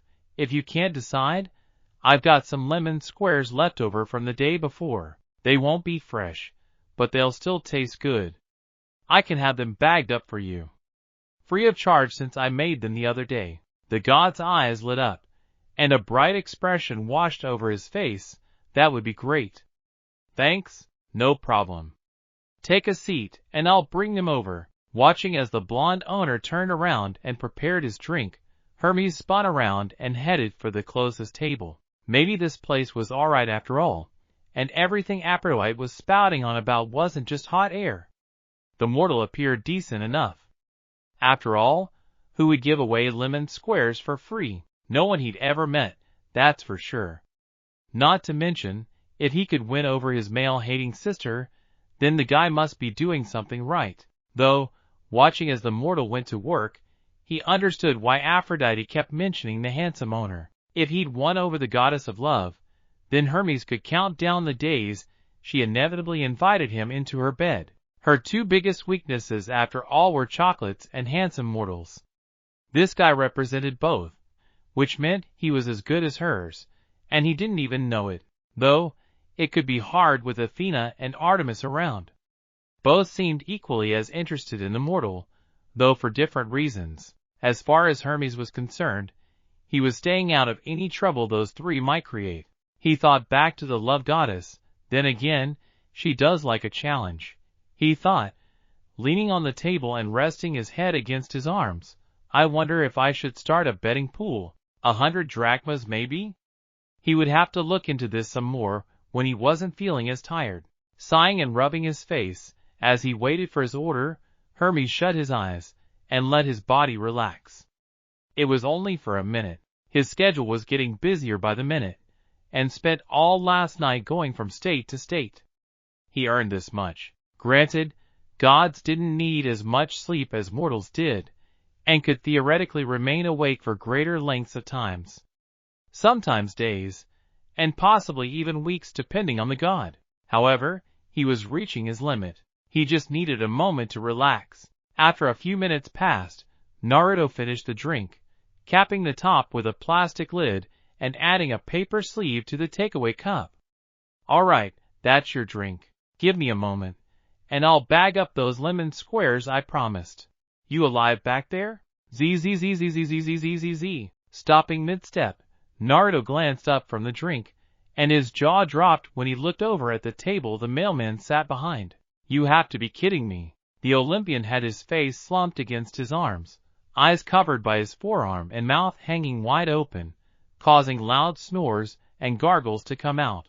A foot twitched against the leg of the chair, and his nose wrinkled. The blonde couldn't believe what he was seeing. Was this guy serious?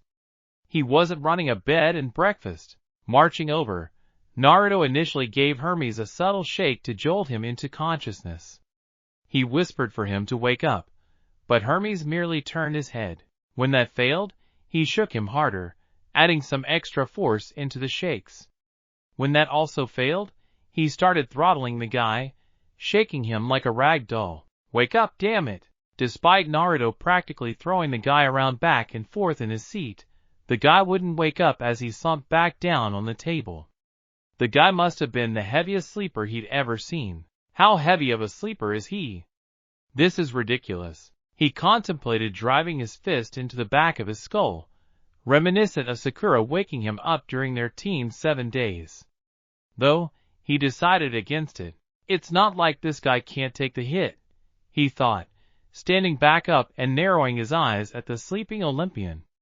I wasn't sure at first, but his energy matches those 3 women. He hides it well, and you'd think he was just an ordinary mailman, but he isn't.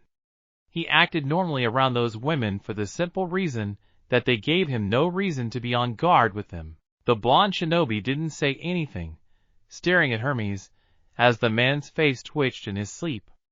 A smirk grew on his face, and started cracking his neck and knuckles. If the guy wanted to fall asleep and leave himself open in such a manner, then that was his business.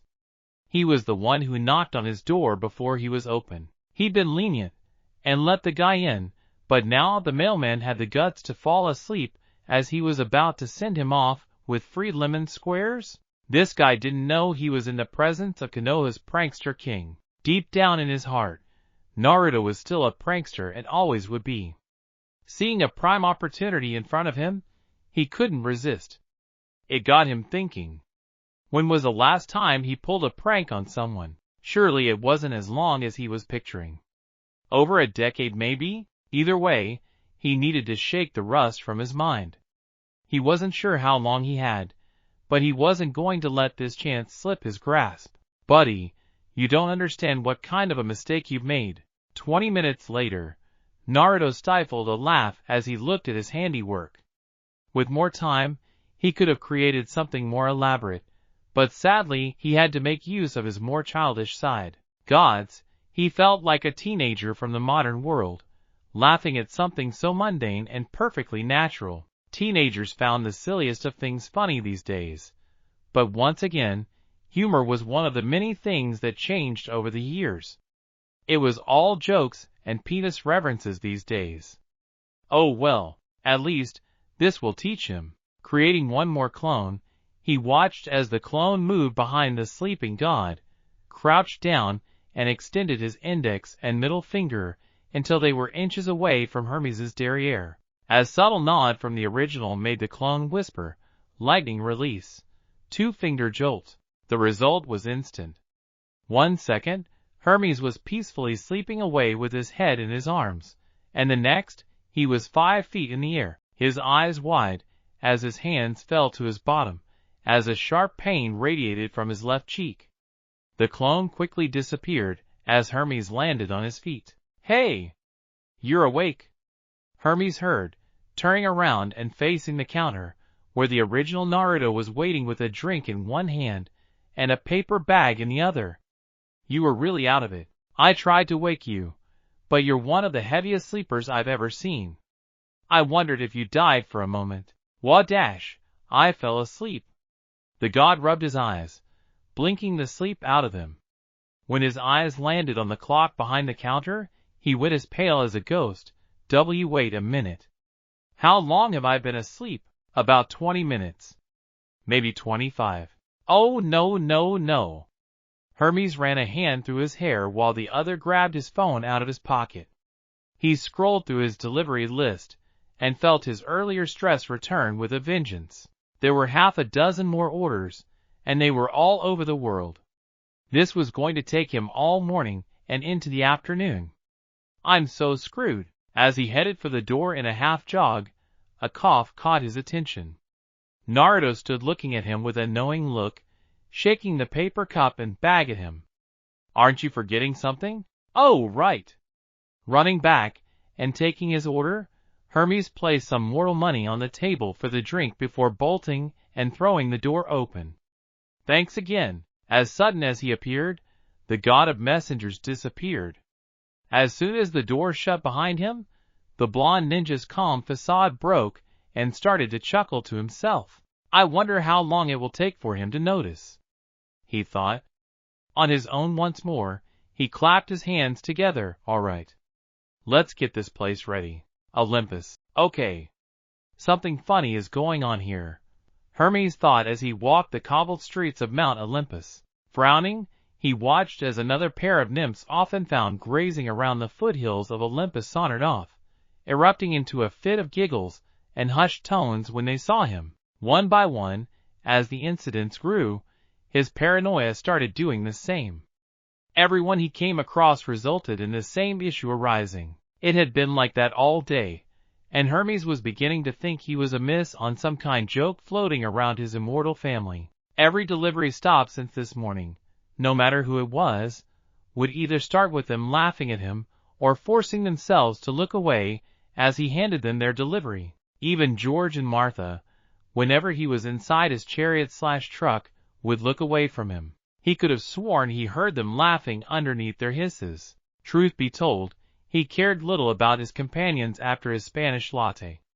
He could still taste the delicious remnants of his drink on his lips. The Olympian almost crashed his chariot/truck when he brought it up to his mouth for the first. Not to mention, the lemon squares were heavenly that his eyes nearly rolled into the back of his head. Oh, he understood the appeal after his cup was empty, and his bag of lemon squares became substantially lighter. It was damn good. No, it was better than good. It was amazing. It was no wonder his sisters and the love goddess were taken with the little cafe the way they were. He would be going back in the future, and this time at a reasonable time. It could be a good place to pick up beautiful women too. Desiring nothing more than the rest he deservedly earned, he headed in the direction of his temple, located on the eastern side of Olympus. As he closed in on his home, Hermes spied a cloaked figure coming from the opposite direction. His smile grew, as the scent of toasted marshmallows and with smoke danced around his nose, and grew stronger the closer the figure got. There was only one person on Olympus who carried that delicious scent. Aunt Hestia. Hestia, the eldest of the gods and the firstborn child of Kronos and Rhea, was every bit as beautiful as her two younger sisters, carrying the sweet demeanor that earned her the love and respect from every resident on Olympus. Truthfully, she was desired by many on Olympus, and history had shown the suitors that offered themselves to her beauty. However, all were turned away, as Hestia remained true to her vow. Woe to any man who dared force themselves upon the goddess of the hearth, and would find themselves sent into the eternal darkness within Tartarus. Hello, her dash. Her voice broke halfway through his name, her eyes marginally widening. Oh dear. Huh?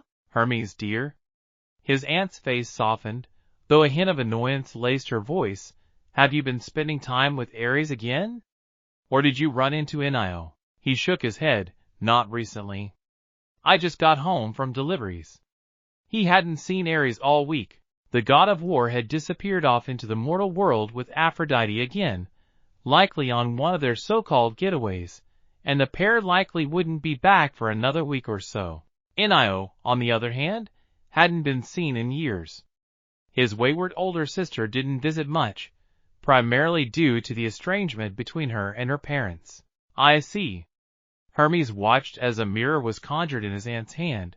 Have you looked in the mirror recently? Shaking his head, his aunt held the mirror up to his face, and Hermes couldn't stop his jaw from dropping. What the hell? A shocked gasp erupted from his body, and caught himself leaning closer to the mirror, his hand reaching up and touching his forehead. Aunt Hestia. Yes, Hermes? Why is there a penis drawn on my face? His aunt's smile never faltered. I don't know, Hermes. I was hoping you would fill me in. I'm equally as confused as you are. Hermes got a sense his good-natured aunt was trying her best not to laugh at his current predicament. The way the edges of her mouth twitched, and the way her idle hand tugged at the hems of her sleeves were a telltale sign. It wasn't hard for the Olympian to determine who defaced his face. There was only one moment in the day where he could say he was unaware of his surroundings. How had he not noticed? It was over 12 hours later. He'd been walking around with a penis drawn on his face the whole day. It was no wonder people couldn't keep a straight face when they saw him. Even Hestia looked ready to bust a gut in hysterics. That asshole barista did this to me. The image of Naruto appeared in his mind, and Hermes couldn't stop his eyes from blazing with godly energy. No wonder he seemed in such a good mood when he woke up. His aunt's eyebrows raised. Barista? He threw his hands in the air, the one Aphrodite keeps talking about. He stomped away, snapping his fingers, and making the ink-drawn penis disappear from his forehead. If he thinks he got one over on me, then he's got another thing coming. Doesn't he know who I am? Rubbing his hands like a Disney villain, a devious glint appeared in his eyes. Oh, the payback that's coming his way will be legendary. I practically invented mischief and pranks. The smile never faltered from Hestia. I'm sure, dear. Though I'm sure he meant no harm. So please go easy on the mortal. Nothing life-threatening, please, she asked, with an edge of authority laced in her words. Granted, the mortal had been rather ballsy to do such a thing to her immortal nephew, but he didn't deserve to die over it. Thankfully, Hermes was one of the more laid-back gods on Olympus. If such a thing happened to Ares, or gods forbid Zeus, then she doubted the mortal would last another second. He'd be reduced to ash before he could blink. I won't do anything rash, Aunt Hestia. I'm just going to one-up him. That's all. I'm not that petty. Thank you, Hermes. Watching him walk away, Hestia spied the clothes on his back, before letting out a giggle as she covered her mouth. It appeared the face sketch had not been the only gift Hermes received. On the back of Hermes' mailman uniform, the barista also added some extra patchwork to his mailman uniform. In this case, in bright orange letters, the words "Juicy," in all capitals, were sewn across his back, with an arrow pointing down to HEW nephew's posterior. I wonder how long it will be before he notices. Hestia muttered to herself, watching her nephew march away before continuing down the path, the odd giggle escaping her lips throughout the rest of her day. Okay, I've got 3 coffees for the 3 of you, Naruto spoke cheerfully, lowering his tray close to the table as he placed the 3 cups of steaming coffee next to his waiting customers. I'm sorry for the wait. It's been a little hectic in here this past hour. That's okay. We don't mind, the woman in the middle said, her dark brown eyes flickering between Naruto and the 2 other women on either side of her. It smells heavenly, doesn't it, girls? Absolutely. It was worth the wait. His smile widened a fraction, and bowed his head to them. You're very kind. If he had to guess, the 3 young women sat around the table appeared to be sisters, possessing long dark hair and elfin-like features that only served to enhance their appearance. They attracted some attention from the other patrons, though they didn't appear to notice. Though the winter was reaching its end, and its chill lingered in the air, all 3 were wearing dress tops that left their arms bare. Each was comprised of different shades of white, making Naruto shiver looking at them. He guessed some people didn't get affected by the cold as others did. He wished he was that lucky. Moments before the 3 women came inside, the current of the wind strengthened for the briefest of moments. It was enough for the regular citizens of New York not to make heads or tails of it, but it was enough for him to take notice. Years of training on Mount Mayaboku had sharpened his senses to an extreme level, to the point where he could sense nature chakra and related energy sources without the need to activate Sage Mode. The women, while nowhere near the level of particular individuals that visited the fox's den, he could sense were still stronger than the average human by a sizable amount. Not to mention when they walked into view of the store, he could have sworn their hair and the hems of their dress tops were dancing in the air. Like the others, he saw no reason to keep them away. As long as they didn't start any funny business, then they were welcome any time. Now, I've got 2 slices of the Russian honey biscuit cake. He lowered the plates down, and felt a bubble of excitement as the 2 women on the left and right made dreamy expressions as they gazed at their orders. Their forks found their way into their hands like magic, and were eagerly digging in before he could lower the 3rd plate onto the table, and 1 sticky toffee pudding. A similar look arose of the middle woman, and saw her mouth silent words to herself. "If you need anything else, you know where to find me." "We certainly will," she muttered, slipping a piece into her mouth and letting out a sigh of pleasure.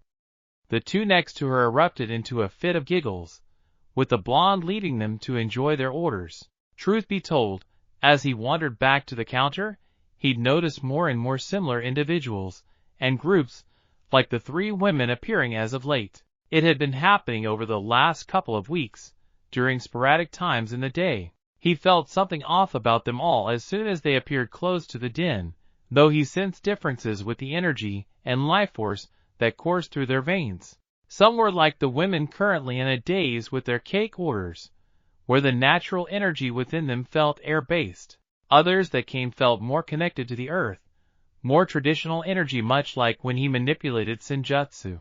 In the back of his mind, the energy reminded him of the Zetsu clones created from the first Hokage's cells, though with none of the malevolent intent or evil nature. All he felt was positivity radiating from them, and all had a tinge of green to their skin that only he noticed, though not that he let on. Then there was the small group a few days ago with energy that radiated like the sea, with a distinct smell of the ocean and the beaches lingering on their person. More often than not, they were all beautiful, all possessing the elfin appearances he became accustomed to when greeting and serving them.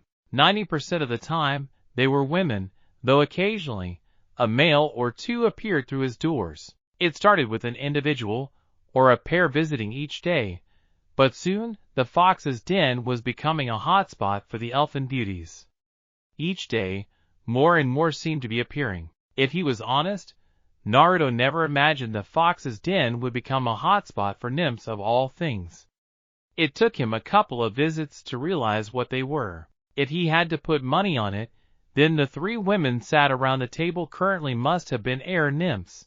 If what he felt was any indication, the number of encounters he'd had with nymphs weren't many, and were sporadic over the years. Thinking back on it, the last time he saw a nymph was over 300 years ago, somewhere in Europe. Germany if he remembered right, or possibly France. With a moment of peace and everyone inside happy with their orders, the blonde grabbed a spare tray and started moving around the tables, collecting up the finished plates and cups. Thanks to the first 3 months being a success, Naruto chose to make a few changes in the kitchen, namely to make the working hours for his clones a little easier. His clones had been a godsend, and if not for them, his menu for the den would have been a fraction of what he offered, especially when it came to the cakes and desserts. So, he installed a commercial dishwasher and glass washer, instead of cleaning them all by hand by the sinks. So far, it had made a world of difference. It was always funny to see how the smallest of things could make all the difference in the workplace. He was halfway around the room making his rounds, his tray stacked high with plates and cups, when he found himself freezing in place. His eyes flickered up to the entrance of the den, hovering over the door. Slowly, he journeyed back to the front after dropping the tray off in the kitchen, handing it off to a clone who looked at him with a serious expression. Every clone behind him had stopped, each wearing a similar look on their faces. They felt it too. It was another energy signature. However, this one was vastly different from the nymphs that occupied his tables. He didn't sense any attachment to the air, or the earth, or the sea. It was darker in nature, and made the hairs on the back of his neck stand on end. In short, the energy felt like death. Looking across the room, the trio of nymphs had sensed the oncoming power as well, if the way their bodies stiffened. Their eyes were wide as dinner plates, expressions stuck in a mask of fear and terror. No one else in the room appeared to be affected, though he had no time to determine how or why when the bell over the doorway jingled, a waft of cold air entering the room as a body walked inside. The person in question was male, standing around the same height as himself with skin the color of teakwood. His eyes were a haunting shade of gold, like the honey he offered to his customers with their tea and coffee. Long black hair flowed past his shoulders, like a curtain of shadows that covered part of his regal and king-like face. He was dressed immaculately, wearing a suit that made the Hollywood stars from the TV look inadequate in comparison. Across the room, as he made his way towards the counter, some of his female customers took notice. If the blushes appearing on their faces were any indication, they found the man very attractive. When he got to the counter, Naruto noticed the man looking around the room, not giving anything away with his expressionless face. The man made him feel a little on edge, though outwardly he didn't show it. Anyone that gave off a sense of death needed to be closely watched, especially around so many civilians, who were none the wiser. He looked at the three nymphs out of the corner of his eye, though noticed the man briefly looked their way as well. All three visibly gulped, and to Naruto's surprise, gave the man a short curtsy, despite being sat down. Just who is this guy? He thought, before putting on a smile. Welcome to the Fox's Den, Naruto welcomed, ending the silence and catching the man's attention. As he did with every customer, he took out a menu and offered it to the finely dressed man. However, unlike everyone else that walked through his doors, the man didn't take the menu. Instead, he stared at Naruto, then looked in the glass cabinet where many of the den's cakes were presented to the public, and then back at the blonde. Are you the owner of this establishment? His voice was rich and velvety. It was so smooth the blonde could picture the voice belonging in a blues club, making the women swoon and sway with his velvety tunes. I am. Is there something I can help you with? The man nodded, lacing his fingers together and placing them on top of the counter. You can. My name is Mr. Black. I'm here representing a client, if you will, who wishes to privately book your establishment out for an afternoon. Naruto's eyebrows raised in surprise. This was a first. Really? Truthfully, he hadn't looked into the idea of customers privately renting the space out for an afternoon or an evening. Really? The man nodded, his face remaining impassive as Honeygold met blue. My client has caught wind of your establishment and heard the glowing reviews from members of her family that have already visited. Her interest has piqued because of it, and she wishes to visit you to see if the word of mouth is true. The blonde nodded, though he adopted a confused look. Well, that's great and all, but why does she need to rent out the entire place? Can't she visit during my regular days? The list when we're open is displayed on the window on the right as you enter. Unfortunately not, due to certain time constraints. The man known as Mr. Black answered back immediately, as if expecting the question. My client is a busy woman who has important duties and responsibilities that she must see to, around these months in particular. The man shifted his stance, reaching into his pocket, and pulled a check. Her current place of work can be rather time-consuming. Rubbing the back of his head, Naruto guessed he could understand the reasoning, though renting it out for one person seemed a bit much. Who was this person anyway? Some kind of CEO of some big-time corporation? Or maybe some visiting princess or queen? He was sure he didn't have any royalty visit his little cafe yet. At least, none that he knew of anyway. Not to mention, if this guy who sensed like death was working for someone, did that mean the woman he was referring to also carried around the same kind of feeling? Humming to himself, and tapping his fingers against the counter, Mr. Black patiently waited for Naruto to speak. So, it's one person renting the place out? Am I getting that right? I'll be catering to one person if I accept. Two? Her husband will be coming with her. The blonde sighed, as the picture forming in his mind became clearer. Okay, I guess that makes sense. They want a private space to enjoy their meal? That's correct. Motioning for his visitor to wait one moment, the blonde disappeared into the back room. Before long, he returned, this time with a red book in his hands, revealed to be a business diary. It shouldn't be too much of an issue, so long as they give me some time to warn my other customers. This is the first time I've done something like this since I opened. Taking out a pen from beneath the counter, he held it ready in his hand. Did your client have a date in mind? She did. She would like the 14th of February. The 14th dash, Naruto started, beginning to flick through the pages before stopping a moment later. He gave the man a deadpan stare. The 14th of February? That's right. So, Valentine's Day. Once again, that is correct. Putting down his pen, Naruto gave the so-called Mr. Black a skeptical look. This guy couldn't be serious, could he? Let me get this straight. Your client wants to privately book out my cafe for an afternoon on Valentine's Day of all days? One of the potentially busiest days of the year for someone like me? Which also happens to be tomorrow. The blonde shinobi felt like wringing the guy's neck when he nodded. That's right. Hence, why I was given this. He held up the hand with the check still resting in his grasp, and placed it down on the counter. My client is the understanding kind, and to compensate you for your time and willingness to accept under short notice, I was permitted to offer you a blank check. Naruto blinked in surprise, and tilted his head when he stared down at the check. True to Mr. Black's words, the part of the check that displayed the amount of money was blank of any writing, while a very neatly written signature was present in the bottom corner. Your client is serious about this, huh? She is. She is a lady of taste, and is not the type who visits the average establishment. For her to come to your business and bring her husband with her is a great honor. The blonde noticed the way the smartly dressed man enforced the last part of his sentence. So, I can write any amount on here? The man nodded, so he further asked, I could write down something like $1 million, and that wouldn't be an issue? Watching Mr. Black closely, the man pushed a lock of stray hair out of his face, his gold eyes boring into his own with something akin to amusement. Mr. Uzumaki? Naruto nodded, and let the man continue. All I will say is that money is of no issue to my clients. Name your price, and I shall inform my client you will be expecting them tomorrow without delay. The blonde shinobi couldn't help but whistle, both in amazement and amusement.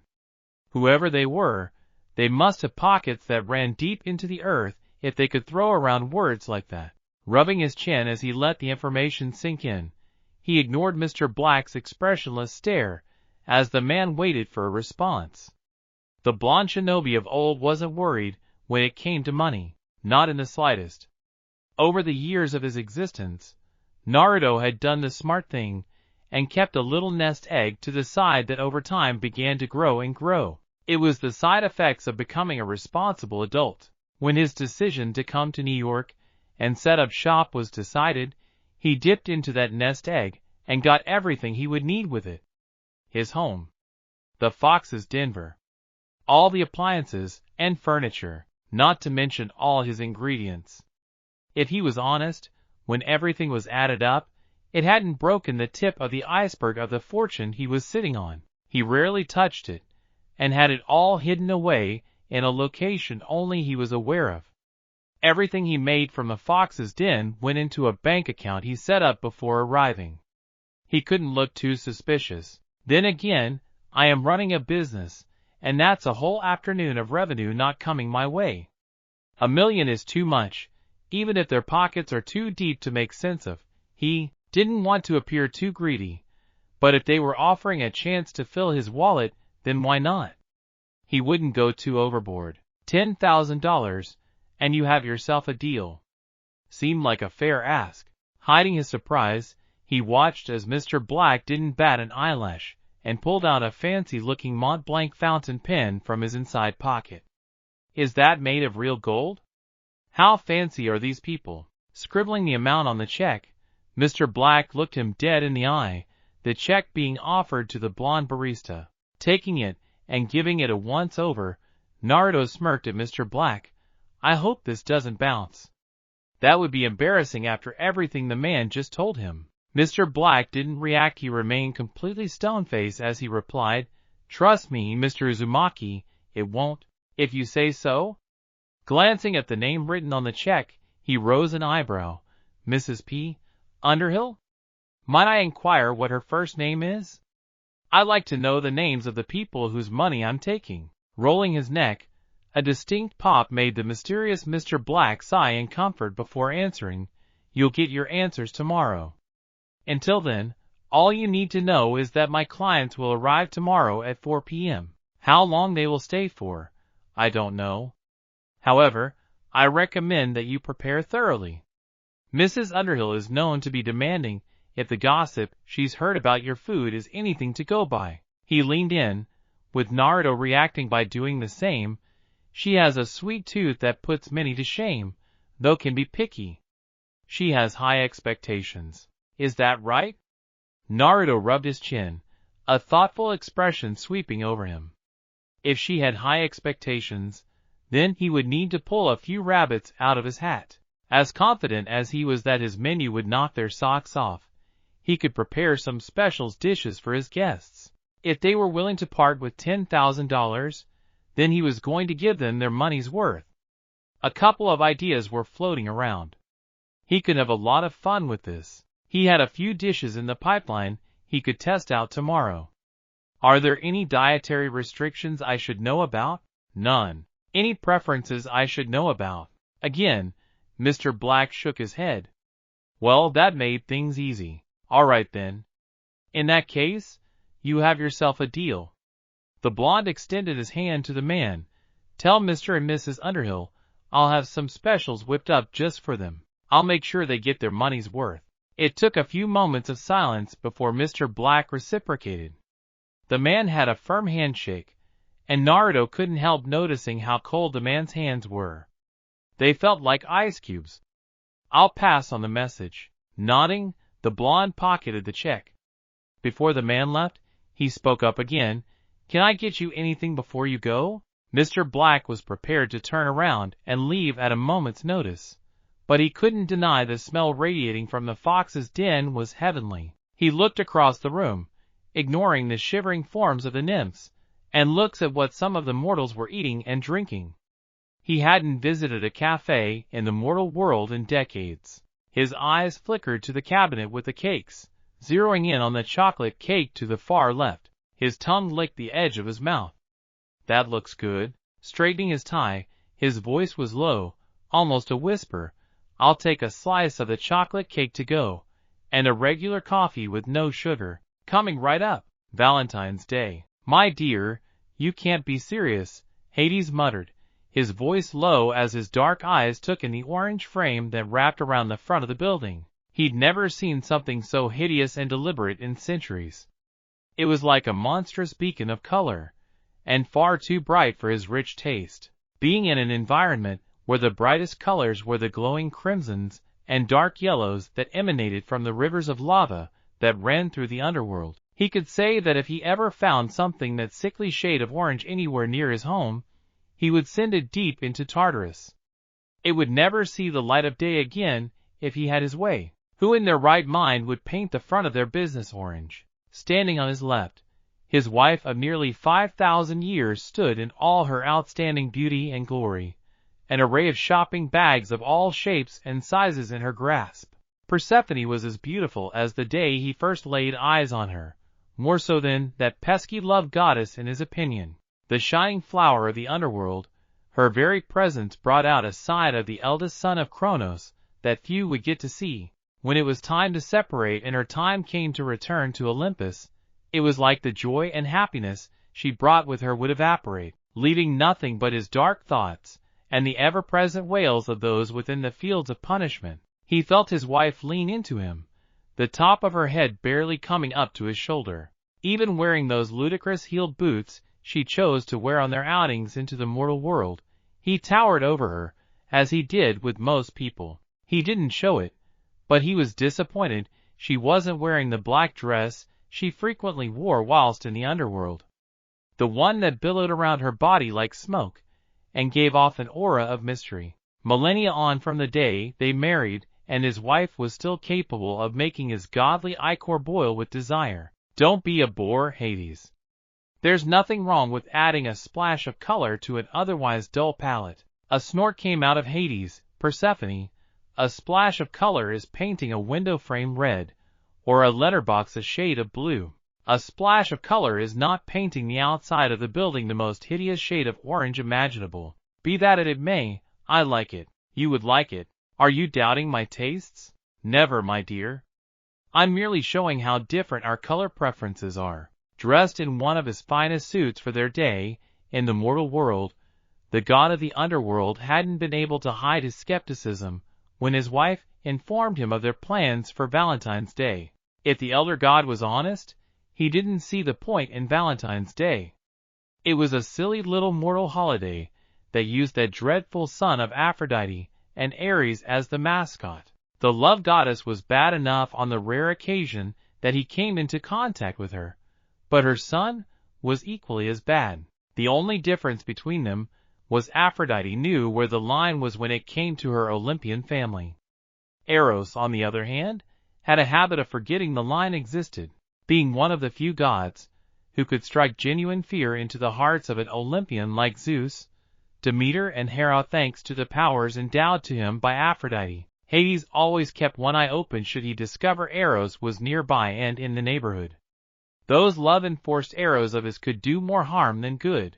By some divine miracle, the son of Aphrodite knew better than to pick a fight with him, though he couldn't deny a piece of him wished the little pigeon-winged cherub would give it a try. Oh, the satisfaction he would get from beating that little annoyance into Tartarus would be legendary. Back to the point of Valentine's Day, Hades didn't understand why he needed to show his wife how much he loved her on this one particular day. During the 6 months of the year that Persephone was in his embrace, he tried to show her every day how much he loved her. Granted, there were missteps along the way, and their time together had been a learning experience for both of them. His undeserving black heart did love his queen and wife to Tartarus and back. He didn't need a silly holiday to show it in excess. Well, shall we go in? Persephone asked, her watery gold eyes silently motioning to the front door and unaware of his thoughts. Sighing, the god of the underworld knew there was no getting around it. Very well. Persephone puffed out her cheeks in annoyance. You could try and sound enthusiastic. That was me being enthusiastic. His response only served to get a groan out of his wife. Crossing his arms over his chest, his dark pupils flickered to the corner of his eyes, looking in the direction of the Empire State Building. A heavy scowl marred his face, and one of his hands tightened into a fist. Although the mist shrouded Olympus from the sight of the mortals, Hades could feel its presence lingering over the famous skyscraper. The home of the Greek pantheon has never been a home to him, nor did it welcome him like it did the rest of his family. Being near its doorstep, it never failed to stir up old and bitter feelings. His so-called family were the ones who made him into the person he was, keeping him at a distance at all times and never trusting him the same way after the Titanomachy. His temple should have been on Olympus, just as his brothers and sisters were built on its surface. Hell, Poseidon had one on Olympus and within Atlantis. There was no telling how many that dunderhead Zeus had. The point was, he helped build Olympus into what it was, and should have been recognized for that like the rest of them. Why couldn't they have gone to another city? Before Hades could let his thoughts begin running away, the petite and smooth hand of his wife laced through his fingers. The contact was enough to halt those thoughts. Stop thinking about them. I wasn't. He didn't fight her grip as she pried his hand away from his crossed arms. Yes, you were. A pang of sympathy ran through Persephone's chest. The goddess of spring had learned the telltale signs of her husband over the millennia. She knew something was bothering him like a pit in her stomach. I know you don't like being so close to Olympus, and it stirs up old feelings and grudges. But we've had a nice day out so far, haven't we? It took a moment, but Hades gave a short nod. Good, I'm glad. Let's not spoil it with ill feelings. His expression softened. It's not that I haven't enjoyed our time today. I have enjoyed it. I promise. He gave her hand a light squeeze, and felt the corners of his mouth twitch up when she smiled at the gesture. I don't see why we couldn't have gone somewhere else. California? Boston? Even Miami would have been a welcome change. The essence of my siblings and Zeus's ilk can be sensed all across New York. I'm surprised we haven't run into one of them yet. A sigh escaping her lips, Persephone dropped her bags and laced her arms around her husband's neck. The gesture was enough to feel Hades lean his body into her, embracing in the warmth she provided. Despite the size difference in their appearance, the queen of the underworld proved she was stronger than she looked. Today is all about us. Don't make it about them. Hades stayed silent for a couple of moments, letting her words sink in. I know, and I'll try. That's all I ask. Standing on her tiptoes, Persephone laid a gentle kiss on her husband's pale cheek. Put them out of your mind and enjoy this place with me. I've heard great things about it. Even Thanatos told me how much he enjoyed the food here. The crumbs from his chocolate cake were still on the corner of his lips when he came to confirm the reservation. I guess if Thanatos enjoyed it, then it's worth a try, Hades admitted. Like most of the gods and goddess of his ever-expanding godly family, his lieutenant was a picky eater, and like himself, had a rich taste when it came to mortal cuisine. If Thanatos enjoyed what he ate, then it couldn't have been awful, though he was still skeptical about the kind of man that painted part of a building orange. Lead the way, my love. Persephone beamed at Hades, the twitching of his lips strengthening until a small smile graced his often scowling face. Pushing the door open, the sound of the bell rang as they entered. Like their fellow immortals, a wave of warmth shrouded over them, and Hades watched as his wife visibly relaxed, and together they took in the room. The rich smell of coffee laced the air, reminding him of the mornings his wife would wake him up with his favorite blend of coffee. The room was bigger than either of them expected, with tables and chairs pushed to each side, with one singular table with two chairs sat in the middle of the room. You must be the Underhills. Both sets of eyes gazed over to the counter, where the patiently waiting owner was stood. The Underhills? Hades thought, rolling his eyes at the surname Persephone had given them. His wife loved coming up with new aliases for them during matters like this. Walking out from behind the counter, Naruto extended his hand to Hades, a pleasant smile on his face as he greeted the pair of immortals. My name's Naruto Uzumaki, the owner of the Fox's Den. First things first, I would like to thank you for taking an interest in my humble establishment. When your representative came by yesterday, I hardly believed it. I thought he was joking at first, but I can see he was telling the truth. It's nice to meet you both. Shaking his hand, Hades noted the firm grip the blonde gave him and felt his wife step forward and offer her hand. Instead of shaking her hand though, Naruto gently took her hand into his own and placed a gentle kiss to her knuckles. The act was enough for Persephone to widen her smile. She liked a mortal with manners. He's very easy on the eyes too, Persephone thought. A handsome face, and a very nice body if the way his clothes tighten on his body is any indication. She was no Aphrodite, but she could window shop from time to time. You're most welcome, and I'm happy you accepted my offer. I'm sorry for the short notice, but the news doesn't tend to travel to our neck of the woods until much later, though I've heard nothing but good things about this place. If he had told Thanatos no, then Persephone planned on having him wrapped up in the mist and make it happen either way.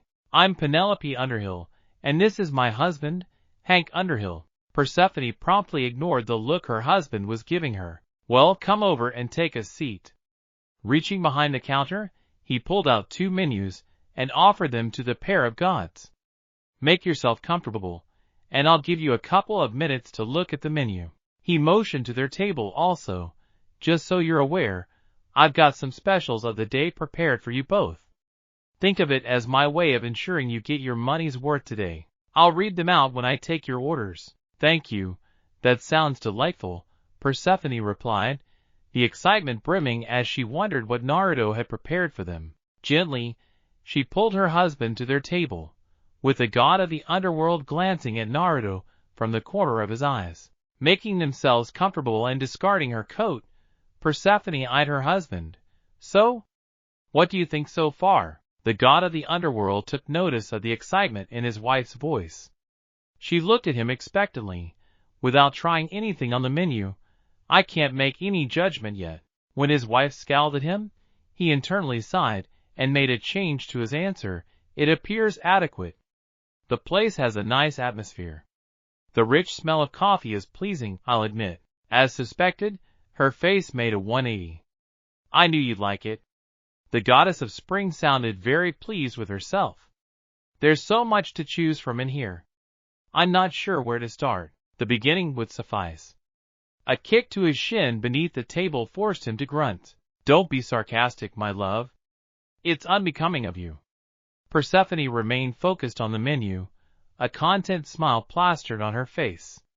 Hades could see her eyes at work, taking in all her options. I wonder what specials he made for us.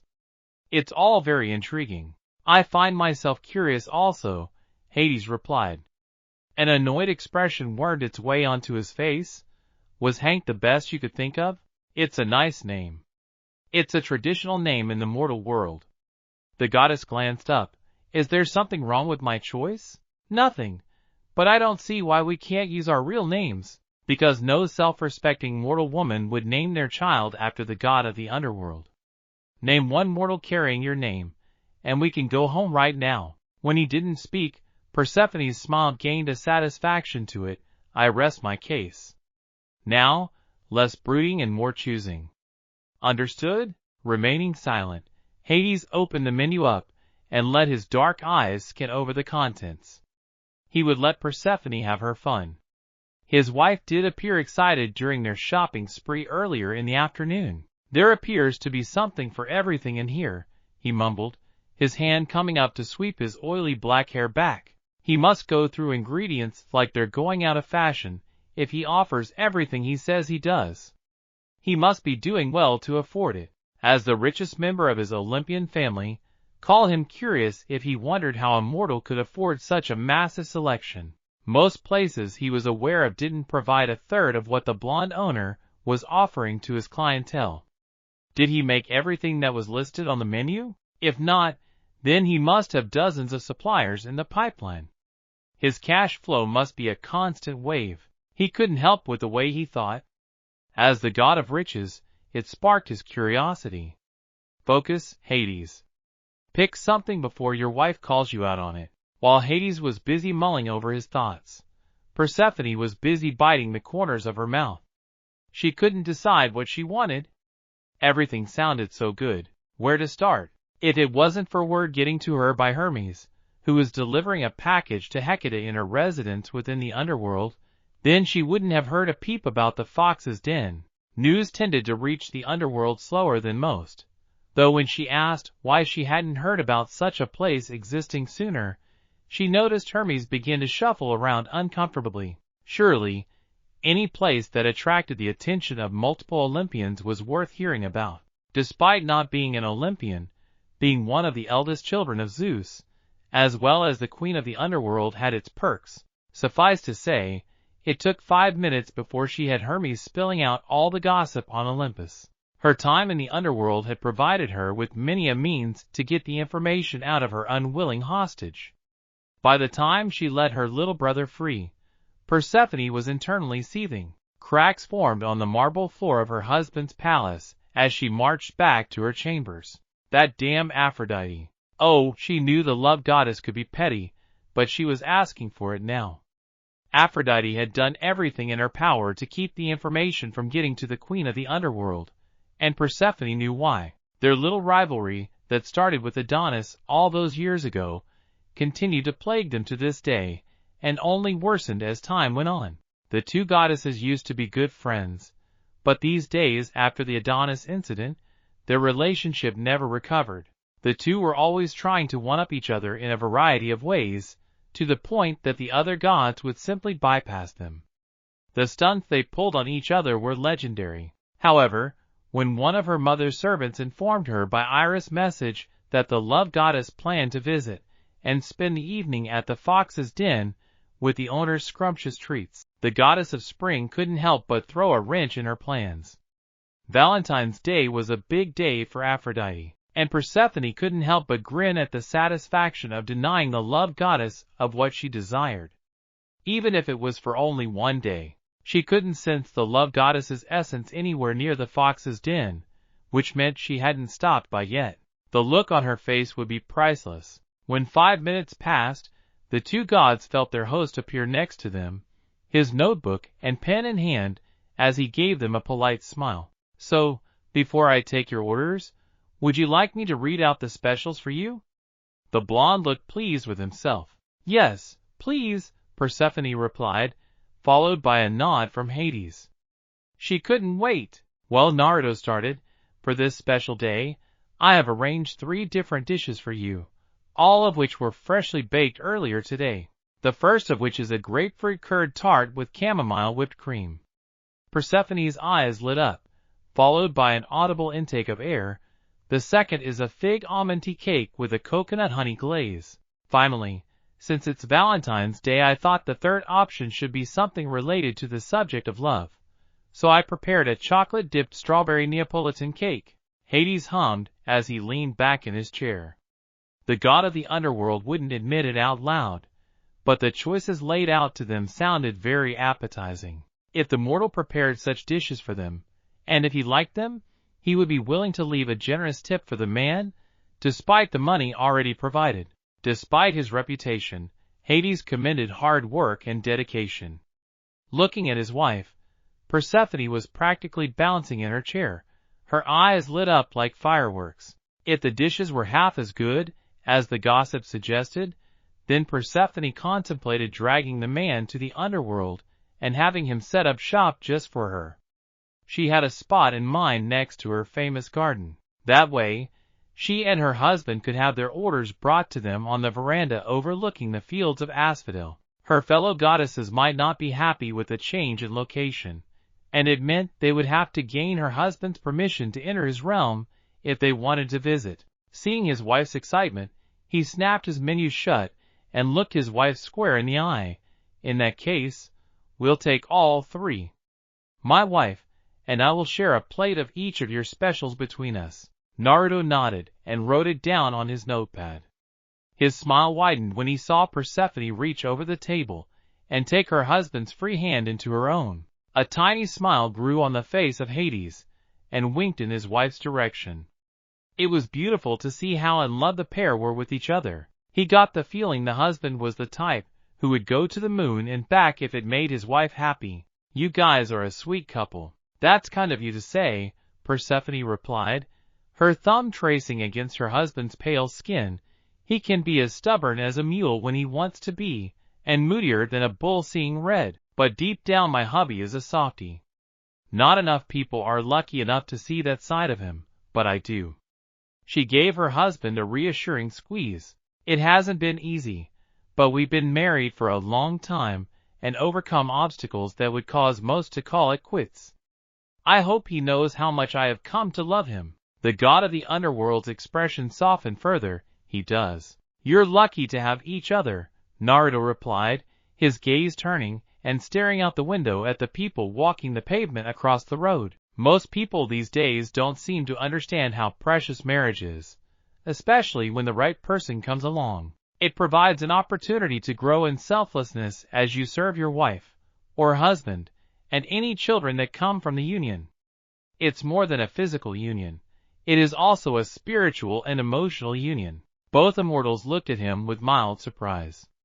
They both looked into his blue eyes and noticed a sadness within them. Any kids? Both nodded. A daughter, Hades quietly replied, still looking up at the blonde owner with an inquisitive stare. That's nice. Are you married?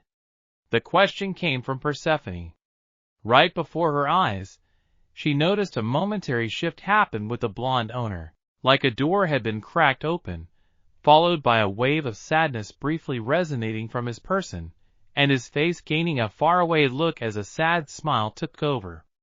Persephone almost wished she hadn't asked, widowed. Oh, her voice was quiet. I'm sorry. She hadn't intended to stir up old feelings. To be so young and already a widow must have been difficult. He looked barely out of his 20s. It took a few silent moments before the blonde shook off the sadness, his smile returning to normal, and waving a hand in the air. Don't be. It was a long time ago. Seeing you both together reminds me of my time with my wife, and how I wish we had longer together. I miss her dearly. He brought his notepad and pen back up. Now, let's keep going with your orders, shall we? What would you both like to drink? Oh, that's right. They still had their drinks to order. Releasing her husband's hands, Persephone had a skim through the menu one last time before she confidently knew what she wanted. I would love one of your coconut and vanilla cappuccinos, please. It sounds delicious. Nodding his head, Naruto turned to Hades. Could you serve anything a little stronger? Hades asked. The hot drinks offered on the menu sounded good, but the elder god had a desire for something with an extra something in them. Stronger? In what way? Say with a little extra kick? Hades put some emphasis on the last part, and Persephone watched as an understanding occurred between the two men. Tapping his chin with his pen, Naruto made a humming sound. I get you. Normally, I wouldn't serve any alcohol in my drinks, which is why I haven't put any on the menu. Although, I could make an exception given the private setting. Did you have something in mind? Perhaps an Irish coffee? Would that be out of the question? A half-grin stretched onto Naruto's face. I think you might be in luck. Naruto gave an appraising look. I like your style, Hank Underhill. Hades nodded in the blonde's direction, saying nothing about the alias. It will take a bit longer to prepare, so I hope you don't mind the wait. That's fine. The rulers of the underworld watched the blonde disappear and get their orders ready, leaving the pair to rejoin their hands across the table. He seems nice. He's all right, Hades replied, for a mortal anyway. Persephone leaned her free elbow on the table and placed her head in her palm. We should bring Melano with us next time. That girl doesn't leave the underworld enough. Although, she rubbed tiny circles in the back of her husband's hand, it might have to wait until the fall. I'll be returning to Olympus in a few weeks. Maybe we can plan an outing for the three of us when I return in the fall? A grunt came out of Hades' mouth. He wasn't against the idea. He just didn't like hearing his wife speak about their upcoming separation for 6 months. Don't be like that. It will give us something to look forward to when I return in the autumn season. I'd like it better if you stayed with me all year round. Hades spat bitterly. If it wasn't for that overbearing idiot I'm forced to call my sister throwing a tantrum, then you would be with me always. To this day, after millennia had passed, the relationship with Demeter only worsened over time. The goddess of the harvest and the seasons couldn't accept that Persephone could love someone like him. If Demeter had her way, which at one point she did, then she would lock her daughter away in a secret location only known to her, and barred anyone else from their family from ever seeing her. Demeter took the term mother knows best to an extreme level, and he knew how frustrated Persephone could get with a woman who tried to control every aspect of her life. You're doing it again, my love. A knowing look crossed over her face before the goddess stood up from her seat. Never breaking the hold on her husband's hand, Persephone guided her chair around the table and sat next to him. You can't help yourself with forcing negative feelings to filter into your mind, can you? What am I going to do with you? You could stay with me and tell Demeter to fuck off back to the nearest wheat field, he replied, though regretted it when Persephone picked up a spoon and bobbed him on the forehead with it. Ow, you might not like her, but she is still my mother, no matter how overbearing she can be. It comes from a place of love. Leaning back in her chair, she crossed one leg over the other. If you're a good husband for the rest of today, and you don't allow any more negative thoughts to filter their way in, I might consider treating you later. Treating me? Reaching next to the table, Persephone pulled up one of her mini shopping bags and gave it a shake in the air. While you were busy ogling one of the store's clerk's chest, she gave him a brief look, making Hades have the decency to gulp. He thought he'd been more discreet. I went and got a little something from the lingerie department. I thought I could wear it tonight. The lingerie department? Humming in confirmation, a coy smirk wove its way onto her face. Would you like me to wear them for you tonight? It comes with this little piece that leaves little to the imagination. Hands still together, Persephone could almost feel her husband's godly ichor begin to heat up at the thought. Would you like that, my love? Very much so. He'd be a fool not to follow her orders. Good. Then no more negative thoughts, and you might get to see it later. Very well, my queen. Small talk broke out between the pair, time passing quicker than either realized. Before long, Naruto returned to their table, smiling at the fact Persephone was sat beside her husband, and started by lowering their drinks onto the table. Both looked impressed with their drinks, noticing no spillage on the side of the cups nor on the tiny plates they were settled on. The goddess of spring could smell the coconut radiating from her drink, and let out a hum of delight the second her drink touched her lips. It was delicious. The coconut and the vanilla could be tasted evenly, and neither overpowered the other. It was perfectly balanced. Oh, that's amazing. She sunk into her husband's side, without noticing Hades was still staring down at his drink. It looked good, and the smell of his Irish coffee was heavenly on his sense of smell, though he would admit the heart that the blonde owner had decorated on the foam of his drink put him off. Don't think about it. Just enjoy it, and you'll be rewarded when you get home. He was getting his treat. Bringing his drink up to his mouth, Hades found himself pleasantly surprised. It was good? No, it was better than good. It was incredible. It was so good that Hades checked whether any nectar had been added into the mix. It smelled like freshly baked cookies and tasted like dried fruits, orange peels, and baking spices. It was light in body, but packed a powerful punch. What whiskey did you use? Ton single malt Irish whiskey, Naruto replied. I keep a bottle in the office. Sometimes after I close up for the evening, I'll take a glass with me while I clean up. I'm not much of a drinker, but I like a whiskey from time to time. Hades nodded, and offered his wife a sip of his drink, and appeared pleased when her mouth made a tiny O shape after taking a swig. It's good, huh? It's very good. The pair didn't wait long, and moments later, both were rendered awestruck as the plates of food were presented to them, though for Hades, awestruck was his eyebrows lifting, and his jaw hanging open a minuscule amount.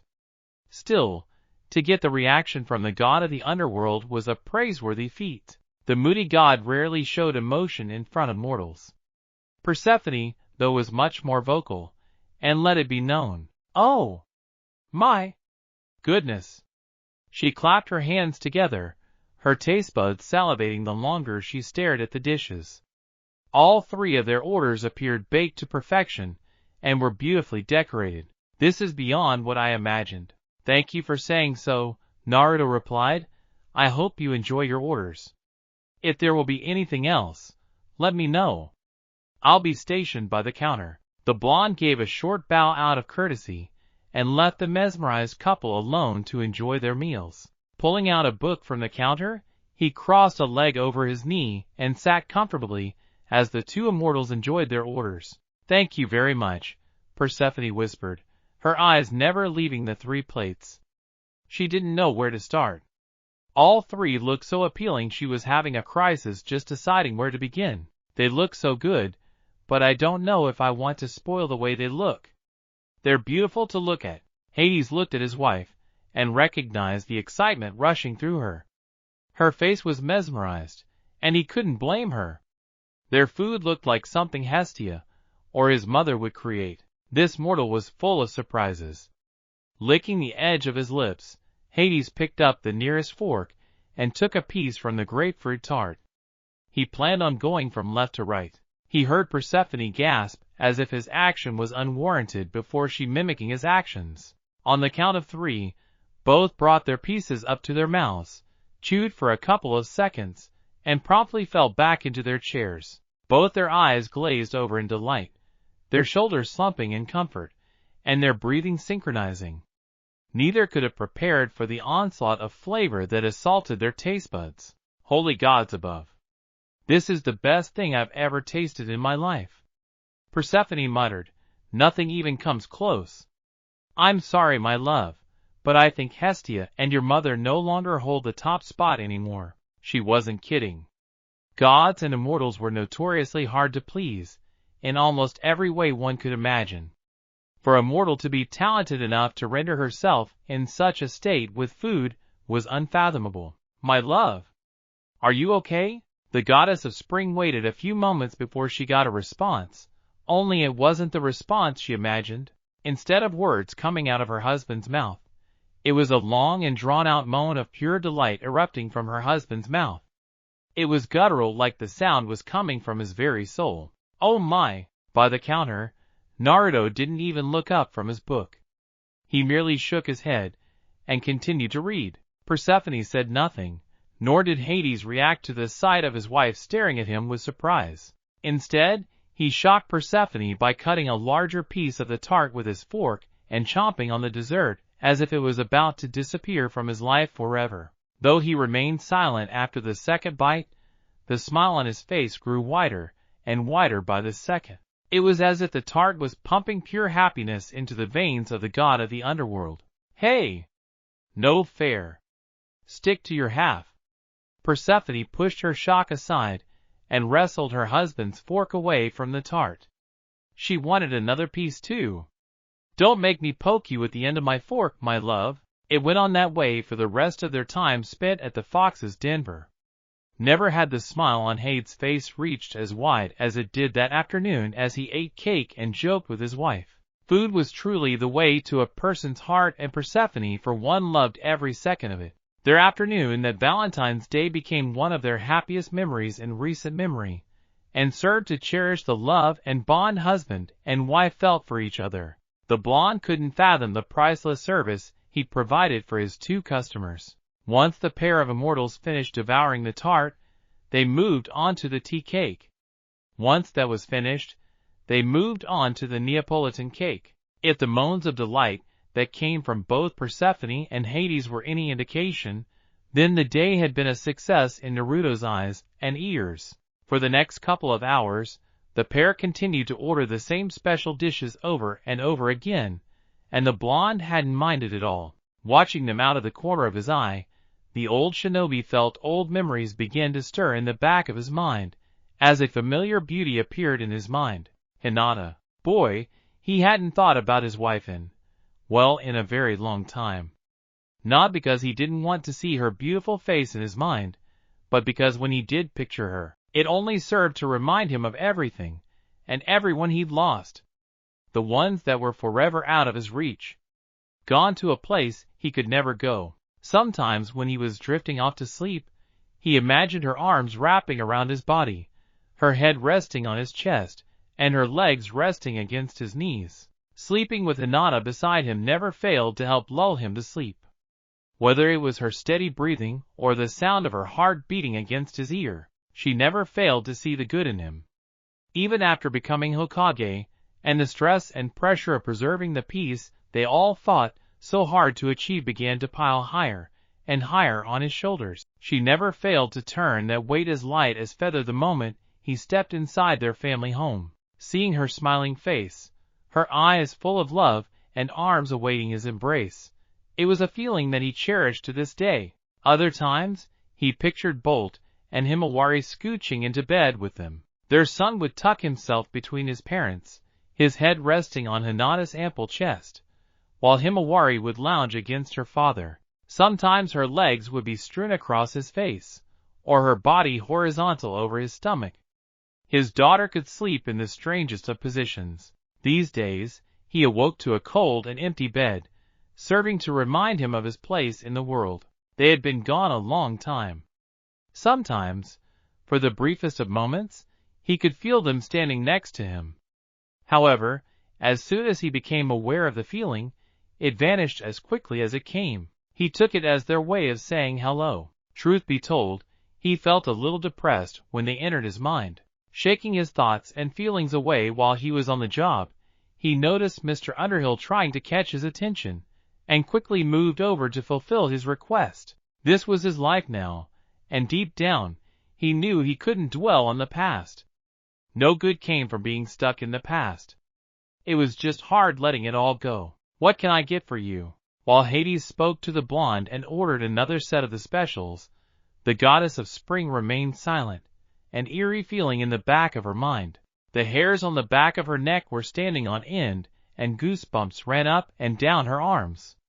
She hid her surprise while her husband and the mortal conversed, and turned her head so she was facing the window. Why did she have this feeling someone was watching her? When her golden eyes noticed a figure standing in front of the window, the reason for the feeling became apparent. Ah, that's why. Standing behind the glass and going unnoticed by the mortals dotting the street was none other than the goddess of love, stood with her arms firmly set by her side, her eyes a torrent of angry colors as she tried to glare a hole through the back of Persephone. She sported a new look, like she often would when the two goddesses met in the spring and summertime, with blonde hair and a bob-style haircut. Looking the woman up and down, she saw Aphrodite was wearing a very expensive-looking purple dress. It left an ample amount of cleavage, and would have left men and women a salivating mess. It wasn't hard for Persephone to understand what the goddess had planned, and realize the goddess' plan was to entice the delightful blonde owner into joining her in the bedroom. Ha! Not today. A smirk wove its way onto Persephone's face, and took a sip of her wonderful drink, mouthing silently how amazing it was to the glaring goddess. The act was enough to make the goddess of love tremble, the glaring intensifying. Aphrodite would likely try and get her back for this in some creative form, but right now, she didn't have the heart to care. Instead, Persephone decided to do the childish thing, and give Aphrodite one last parting gift before returning to her husband's company. She brought up her hand and offered Aphrodite the bird, all the while her smirk widened. "My dear? What are you doing?" Her husband's voice brought her attention back to the table, and found Hades and Naruto staring at her. The latter had his notepad and pen in his hand. "Nothing, darling. Nothing at all," she replied, adopting an innocent smile as she clasped her hands together. "Another round of everything then?" Thanks for watching this video. You really enjoy this video. Like, subscribe, and comment down below, and turn on that bell notification. Don't forget to support and follow Soul Reaper Crew for writing that awesome fanfic, and also make sure to comment on this story link in the description. See you in the next video. Goodbye.